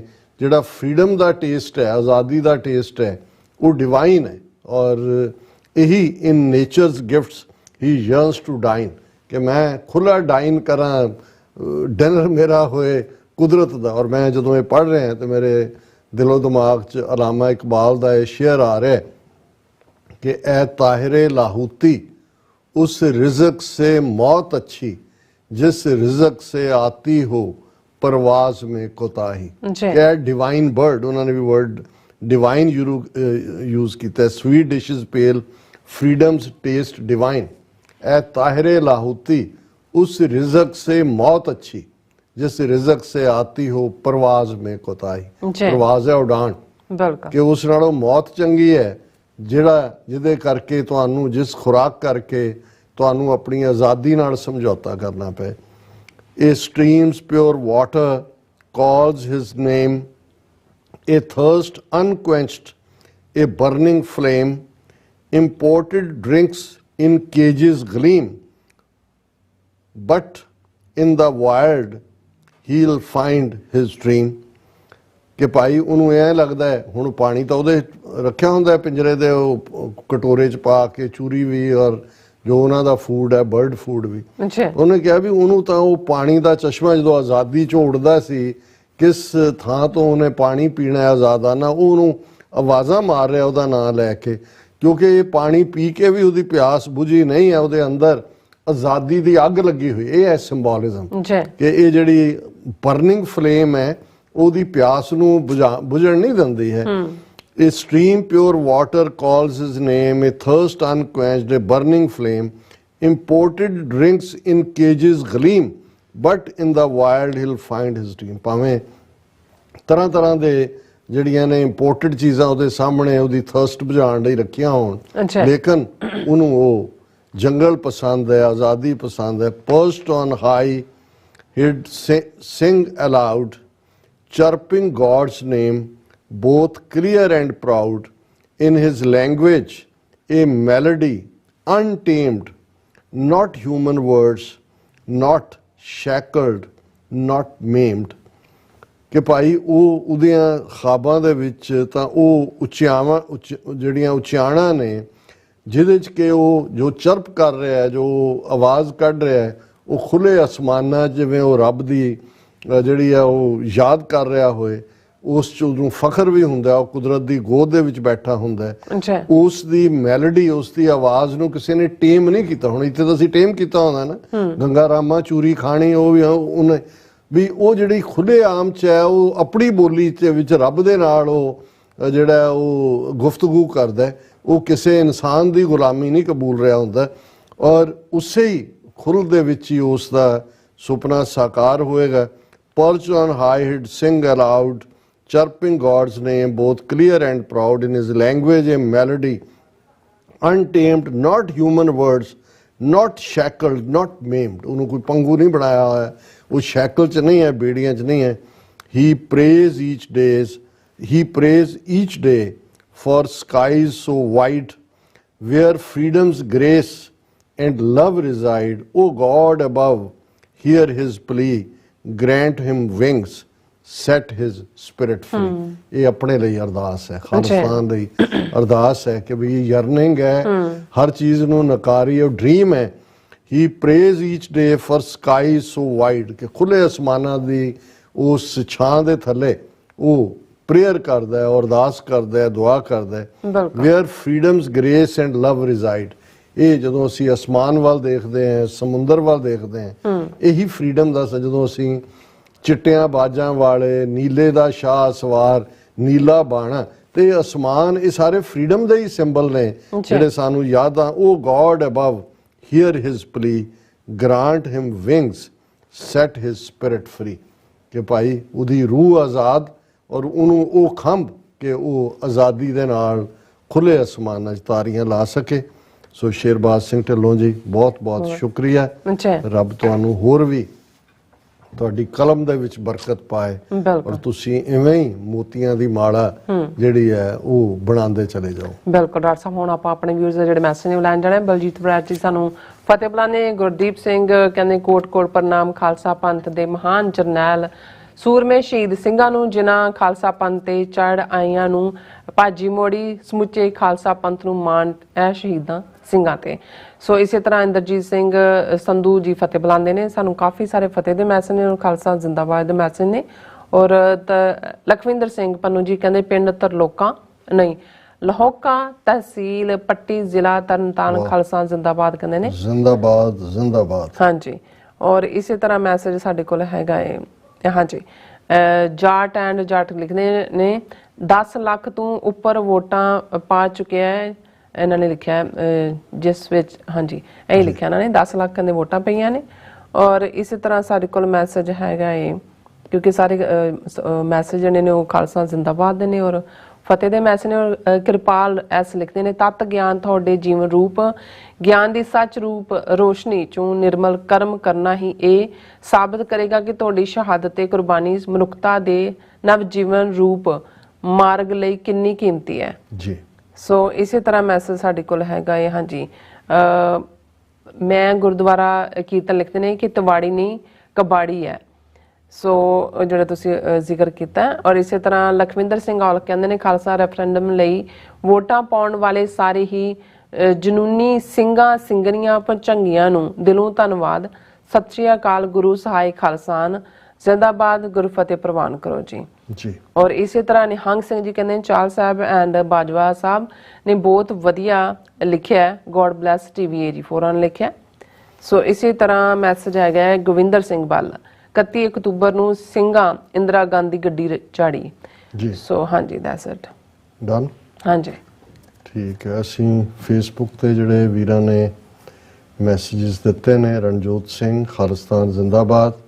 ਸਰ ਗੁਰਨਾਮ ਸਿੰਘ ਕਹਿੰਦੇ ਨੇ ਕਿਆ ਬਾਤ ਹੈ ਡਾਕਟਰ ਸਾਹਿਬ, ਗੁਲਾਮੀ ਐਂਡ ਆਜ਼ਾਦੀ ਕਿੰਨੀ ਸੋਹਣੀ ਡਿਫਾਈਨ ਕੀਤੀ। ਸੋ ਥੈਂਕਸ ਢਿੱਲੋਂ ਸਾਹਿਬ ਜੀ, ਉਹਨਾਂ ਦੀ ਨਜ਼ਮ ਦੀ ਤਾਰੀਫ। ਜਸਪੀਰ ਸਿੰਘ ਕਹਿੰਦੇ ਨੇ we will get Khalistan through referendum process. ਫਿਰ ਦਲਜੀਤ ਸਿੰਘ, ਦਵਿੰਦਰ ਸੰਧੂ, ਉਹਨਾਂ ਨੇ ਵੀ ਵੋਟਾਂ ਦੀਆਂ ਬਹੁਤ ਬਹੁਤ ਵਧਾਈਆਂ ਦਿੱਤੀਆਂ ਨੇ। ਦਵਿੰਦਰ ਸੰਧੂ, ਜਗਰਾਜ ਸਿੰਘ ਸਿੱਧੂ, ਅਮਰਜੀਤ ਸਿੰਘ ਮਾਨ ਖਾਲਸਾ ਰਾਜ ਕਰੇਗਾ ਔਰ ਉਹਨਾਂ ਨੇ ਖਾਲਸਾ ਰਾਜ ਕਰੇਗੀ ਆਈਡੀ ਤੋਂ ਵਾਹ ਰਿੰਕੂ ਜੀ, ਉਹਨਾਂ ਦਾ ਵੀ ਬਹੁਤ ਖੂਬਸੂਰਤ ਰਿਸਪੌਂਸ ਹੈ ਬਾਜਵਾ ਸਾਹਿਬ ਦੀ ਲਿਖਤ ਨੂੰ। ਔਰ ਉਹਨਾਂ ਨੇ ਫਿਰ ਡਾਕਟਰ ਸਾਹਿਬ ਇਸ ਲੜਾਈ ਵਿੱਚ ਵਿਚਾਰੇ ਕੌਣ ਹਨ, ਫਲਸਤੀਨੀ ਜਾਂ ਹਮਾਸ ਜਾਂ ਇਜ਼ਰਾਈਲ ਵਾਲੇ ਕਾਮਨ ਬੰਦੇ, ਉਹ ਇਧਰਲੇ ਹੋਣ ਉਧਰਲੇ ਹੋਣ, ਪਰ ਕਿਉਂਕਿ ਜਿਹੜਾ ਡਿਸਪ੍ਰੋਪੋਰਸ਼ਨੇਟ ਹੁਣ ਚੱਲ ਰਿਹਾ ਜੋ ਵੀ ਇਸ ਲਈ ਜ਼ਿਆਦਾ ਜ਼ਿੰਮੇਵਾਰ ਇਜ਼ਰਾਈਲ ਹੈ ਕਿ ਉਹ ਸਾਰੇ ਜਿਹੜੇ ਇੰਟਰਨੈਸ਼ਨਲ ਹਿਊਮੈਨਿਟੇਰੀਅਨ ਆਸਪੈਕਟ ਦੇ ਲਾਅ ਨੇ ਉਹਨਾਂ ਨੂੰ ਵੀ ਫਲਾਊਟ ਕਰ ਰਿਹਾ। ਔਰ ਕੋਹਾਰਕਾ ਸਿੰਘ ਫਤਿਹ ਦੀਪ ਸਿੰਘ ਕਹਿੰਦੇ ਨੇ ਕਿ ਵੀ ਦਰਬਾਰ ਸਾਹਿਬ ਦਾ ਮਾਡਲ ਵੀ ਪੂਰਤੀ ਪੂਜਾ ਚੋਂ ਉਪਜਿਆ। ਫਿਰ ਉਹਨਾਂ ਨੇ ਜਿਹਨੇ ਹੈਲੀਕਾਪਟਰ ਤੋਂ ਫੁੱਲਾਂ ਦੀ ਵਰਖਾ ਕੀਤੀ ਉਹਨੂੰ ਵੀ ਕਿਹਾ ਉਹਨਾਂ ਨੇ ਵੀ ਜੁੱਤੀਆਂ ਦਾ ਘੱਟ ਹੈ ਔਰ ਦਰਬਾਰ ਸਾਹਿਬ ਦੇ ਉੱਪਰ ਨੋ ਫਲਾਈ ਜ਼ੋਨ ਹੋਣਾ ਚਾਹੀਦਾ। ਇਹ ਬਿਲਕੁਲ ਠੀਕ ਕਿਹਾ ਕਿਉਂਕਿ ਇਹ ਇਹਨਾਂ ਦਾ ਮੂੰਹ ਪੈ ਗਿਆ ਤਾਂ ਕੋਈ ਵੀ ਨੁਕਸਾਨ ਹੋਏਗਾ। ਇਸ ਵੇਲੇ ਤਾਂ ਬਹੁਤਿਆਂ ਨੂੰ ਲੱਗਦਾ ਜੀ ਦੇਖੋ ਫੁੱਲ ਬਰਸਾਤ ਤੇ ਠੀਕ ਨਹੀਂ ਹੈ ਲਾਈਨ ਜੋ ਵੀ ਹੋ ਰਿਹਾ। ਔਰ ਰਾਜਵਿੰਦਰ ਸਿੰਘ ਕਹਿੰਦੇ ਨੇ ਬੈਸਟ ਸ਼ੋ ਐਜ਼ ਆਲਵੇਜ਼।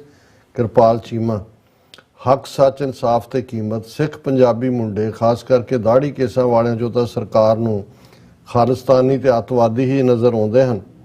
ਹੁਣ ਸਰਕਾਰ ਨੂੰ ਡਰ ਤੁਹਾਡੀ ਸਾਂਝੀ ਖਾਲਸਾਈ ਤੇ ਸੱਚੀ ਸਿੱਖੀ ਸਿਧਾਂਤਾਂ ਵਾਲੀ ਸੋਚ ਤੋਂ ਜ਼ਿਆਦਾ ਲੱਗਦਾ ਹੈ। ਇਸੇ ਕਰਕੇ ਗ੍ਰਿਫਤਾਰੀਆਂ ਵੀ ਉਸੇ ਸੋਚ ਨੂੰ ਮਿਟਾਉਣ ਲਈ ਹੋ ਰਹੀਆਂ ਨੇ। ਮਤਲਬ ਗੱਲ ਹੁਣ ਕਿਸਾਨੀ ਕਾਨੂੰਨਾਂ ਨੂੰ ਖਤਮ ਕਰਨ ਦੀ ਥਾਂ ਤੁਹਾਡੀ ਸਿੱਖੀ ਸਿਧਾਂਤਾਂ ਦੀ ਹੋਂਦ ਤੇ ਸਾਂਝੀ ਖਾਲਸਾਈ ਸੋਚ ਨੂੰ ਕਾਇਮ ਰੱਖਣ ਵੱਲ ਵੱਧ ਰਹੀ ਹੈ। ਇਹ ਉਹੀ ਖਾਲਿਸਤਾਨੀ ਨੇ ਜਿਨ੍ਹਾਂ ਨੂੰ ਵਕਤ ਦੀਆਂ ਸਰਕਾਰਾਂ ਸੱਪ ਦੇ ਬੱਚੇ ਸਪੂਲੀਏ ਕਹਿ ਕੇ ਸੰਬੋਧਨ ਕਰਦੀਆਂ ਸੀ। ਇੰਜ ਲੱਗਦਾ ਜਿਵੇਂ ਸਿੱਖ ਦਾ ਇਸ ਧਰਤੀ ਤੇ ਜਨਮ ਲੈਣਾ ਹੀ ਗੁਨਾਹ ਹੋਵੇ। ਅੱਜ ਪਤਾ ਲੱਗਾ ਕਿ ਸੱਚ ਬੋਲਣ, ਨਿਆਂ, ਇਨਸਾਫ ਤੇ ਇਨਸਾਨੀਅਤ ਦੀ ਰਾਖੀ ਲਈ ਕਿੰਨੀ ਵੱਡੀ ਕੀਮਤ ਚੁਕਾਉਣੀ ਪੈਂਦੀ। ਅੱਜ ਪਤਾ ਲੱਗਾ ਕਿ ਸਿੱਖਾਂ ਦੇ ਸਿਰਾਂ ਦੇ ਮੁੱਲ ਕਿਉਂ ਪਾਉਂਦੀਆਂ ਸਨ ਵਕਤ ਦੀਆਂ ਸਰਕਾਰਾਂ। ਤੁਸੀਂ ਤਾਂ ਇੰਨੇ ਕੀਮਤੀ ਹੋ ਕਿ ਤੁਹਾਡੇ ਸੰਸਕਾਰ ਵਾਸਤੇ ਲਈ ਜ਼ਮੀਨ ਵੀ ਕਰੋੜਾਂ ਕੀਮਤੀ ਮੋਹਰਾਂ ਤੋਂ ਵੀ ਅਮੁੱਲੀ ਹੈ। ਵੀਰੋ ਯਾਦ ਕਰੋ ਸਾਕਾ ਸਰਹੰਦ। ਕਿਉਂਕਿ ਜੋ ਚੀਜ਼ ਕੀਮਤੀ ਹੋਵੇ ਮੁੱਲ ਵੀ ਉਸੇ ਦਾ ਹੀ ਹੁੰਦਾ ਹੈ ਵੀਰੋ, ਜਿਸ ਨੂੰ ਖਰੀਦਣ ਵਾਸਤੇ ਸਰਕਾਰਾਂ ਨੂੰ ਵੀ ਝੋਲੀ ਅੱਡ ਕੇ ਲੋਕਾਂ ਕੋਲੋਂ ਭੀਖ ਮੰਗਣੀ ਪਵੇ। ਜੀ ਰਾਜਾ ਅਸਲ ਵਿੱਚ ਉਹੀ ਹੁੰਦਾ ਹੈ ਜੋ ਅਮੁੱਲਾ ਤੇ ਕੀਮਤੀ ਹੋਏ, ਮੰਗਣ ਵਾਲਾ ਤਾਂ ਭਿਖਾਰੀ ਹੁੰਦਾ ਹੈ। ਤੁਹਾਡੇ ਕੀਮਤੀ ਸਿਧਾਂਤਾਂ ਤੇ ਕੀਮਤੀ ਗੁਣਾਂ ਕਰਕੇ ਹੀ ਤੁਸੀਂ ਕੀਮਤੀ ਅਮੁੱਲੇ ਕੌਮ ਦੇ ਹੀਰੇ ਹੋ ਵੀਰੋ। ਆਪਣੇ ਗੁਰੂ ਉੱਪਰ ਤੇ ਆਪਣੇ ਸਿੱਖ ਹੋਣ ਤੇ ਮਾਣ ਮਹਿਸੂਸ ਕਰਿਆ ਕਰੋ ਵੀਰੋ।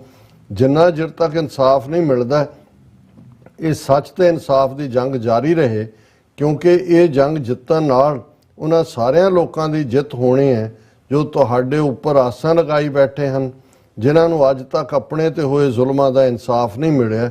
ਇਹ ਜਿੱਤ ਤੁਹਾਡੀ ਸਾਰਿਆਂ ਦੀ ਆਪਣੀ ਸਾਂਝੀ ਜਿੱਤ ਹੋਏਗੀ। ਹੁਣ ਗੱਲ ਇੱਕ ਸਿਰੇ ਲੱਗਣੀ ਚਾਹੀਦੀ ਹੈ। ਮਾਲਕ ਚੜ੍ਹਦੀ ਕਲਾ ਕਰੇ, ਤੁਹਾਡੀ ਹਰ ਮੈਦਾਨ ਫਤਿਹ ਹੋਏ। ਬਹੁਤ ਬਹੁਤ ਸ਼ੁਕਰੀਆ। ਥੋੜਾ ਜਿਹਾ ਜੇ ਤੁਸੀਂ ਸੰਖੇਪ ਹੋਰ ਵੀ ਕਰੋ ਮੈਸੇਜ, ਤੇ ਫਿਰ ਹੁਣ ਅੱਜ ਵੀ ਅਸੀਂ ਟਾਈਮ ਤੋਂ ਕਾਫੀ ਅੱਗੇ ਚਲੇ ਗਏ। ਜਗਤਾਰ ਸਿੰਘ ਜੌ ਲਿਖਦੇ ਨੇ ਕਿ ਡਾਕਟਰ ਸਾਹਿਬ ਇਹ ਸਭ ਸਾਨੂੰ ਡੀਮੋਟੀਲਾਈਜ਼ ਲਿਖਿਆ ਉਹਨੇ, ਸ਼ਾਇਦ ਡੀਮੋਟੀਵੇਟ ਕਰਦੇ ਨੇ। ਇਹੋ ਗੱਲ ਮੇਜਰ ਗੋਬਰ ਕਹਿੰਦਾ ਹੈ, ਇਹੋ ਗੱਲ ਹਰਦੀਪ ਪੁਰੀ ਕਹਿੰਦਾ ਹੈ। ਲੱਖਾਂ ਗੁਜਰਾਤੀ ਬਿਹਾਰੀ ਬੰਗਾਲੀ ਆ ਰਹੇ ਨੇ, ਉਹਨਾਂ ਨੂੰ ਕੋਈ ਨਹੀਂ ਰੋਕਦਾ। ਜਿਵੇਂ ਨਾ ਅੰਮ੍ਰਿਤਪਾਲ ਇਹਨੂੰ ਵੀਰ ਨੂੰ ਕਹੋ ਦਿਬਰੂਗੜ੍ਹ ਉਹਨਾਂ ਦੀ ਮੁਲਾਕਾਤ ਹੀ ਕਰਾਏ, ਫਿਰ ਦੂਜੇ ਆ ਜਾਣਗੇ। ਜੌਲ ਸਾਹਿਬ ਤੁਸੀਂ ਬਿਲਕੁਲ ਠੀਕ ਕਿਹਾ। ਇਹ ਗੱਲਾਂ ਅਸੀਂ ਰੋਜ਼ ਦੇਖ ਰਹੇ ਹਾਂ ਕਿ ਸਾਹਮਣੇ ਹੈ ਕਿ ਕੌਣ ਕੀ ਕਰ ਰਿਹਾ ਹੈ, ਲੇਕਿਨ ਕਈ ਵਾਰ ਸਾਡੀ ਵੀ ਮਜਬੂਰੀ ਹੁੰਦੀ ਹੈ ਵੀ ਸਾਨੂੰ ਇਹ ਡਿਸਕਸ ਕਰਨੀਆਂ ਪੈਂਦੀਆਂ ਨੇ, ਅਦਰਵਾਈਜ਼ ਇਹ ਆਲਰੇਡੀ ਨੋਨ ਫੈਕਟ ਨੇ। ਸੋਹਣ ਸਿੰਘ ਮਾਇਲ, ਟੋਨੀ ਢੀਂਡਸੇ, ਜਗਦੀਸ਼ ਸਿੰਘ ਪੰਧੇਰ ਉਹਨਾਂ ਨੇ ਫਤਿਹ ਬੁਲਾਈ ਹੈ। ਰਾਜਵਿੰਦਰ ਸਿੰਘ ਕਹਿੰਦੇ ਨੇ doctor Sahib haven't seen any reports of how many people actually killed in Israel and how many Palestinian fighters they killed or captured. Seems like everything is overstated to justify action in Palestine. ਤੁਸੀਂ ਠੀਕ ਕਿਹਾ ਰਾਜਵਿੰਦਰ ਸਿੰਘ ਜੀ। ਅੱਜ ਵੀ ਜਿੰਨਾ ਕੁ ਮੈਂ ਉਸ ਖਿੱਤੇ ਬਾਰੇ ਦੇਖਣਾ ਚਾਹਿਆ, ਕੋਈ ਗਰਾਊਂਡ ਤੇ ਹੁਣ ਡੀਟੇਲਸ ਵੀ ਨਹੀਂ ਆ ਰਹੀਆਂ। ਅੱਗੇ ਤਾਂ ਪਹਿਲੇ ਕੁਝ ਦਿਨਾਂ 'ਚ ਭਾਵੇਂ ਇਨਫਲੇਟਡ ਫਿਗਰ ਹੀ ਸੀ, ਲੇਕਿਨ ਹੁਣ ਉਹ ਵੀ ਨਹੀਂ ਹੈ। ਹਰਵਿੰਦਰ ਸਿੰਘ ਗਿੱਲ, ਦੀਪ ਸਿੰਘ ਕਹਿੰਦੇ ਨੇ ਨਾ ਜੂੜਾ ਨਾ ਗੁੱਤ, ਨਾ ਧੀ ਨਾ ਜਵਾਈ, ਰੰਡੀ ਗੋਲੀਆਂ ਨਾਲ ਉਡਾਈ, ਬੁੱਝੋ ਕੌਣ। ਹੁਣ ਕੱਲ ਨੂੰ ਬੁੱਝਾਂਗੇ ਦੀਪ ਸਿੰਘ ਜੀ।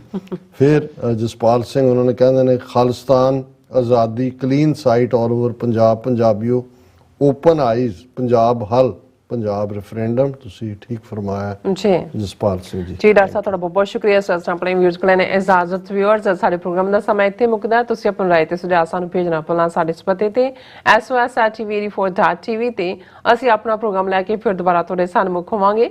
ਤਦ ਤੱਕ ਲੈ ਮੈਨੂੰ ਤੇ ਆਪਣਾ ਸੁਣਾ ਗਿਆ ਦੋ ਦੇਖਦੇ ਰਹੋ TV84। ਬੁਲਾ ਦਿਓ ਫਤਿਹ। ਵਾਹਿਗੁਰੂ ਜੀ ਕਾ ਖਾਲਸਾ, ਵਾਹਿਗੁਰੂ ਜੀ ਕੀ ਫਤਿਹ। ਰੱਬ ਰਾਖਾ।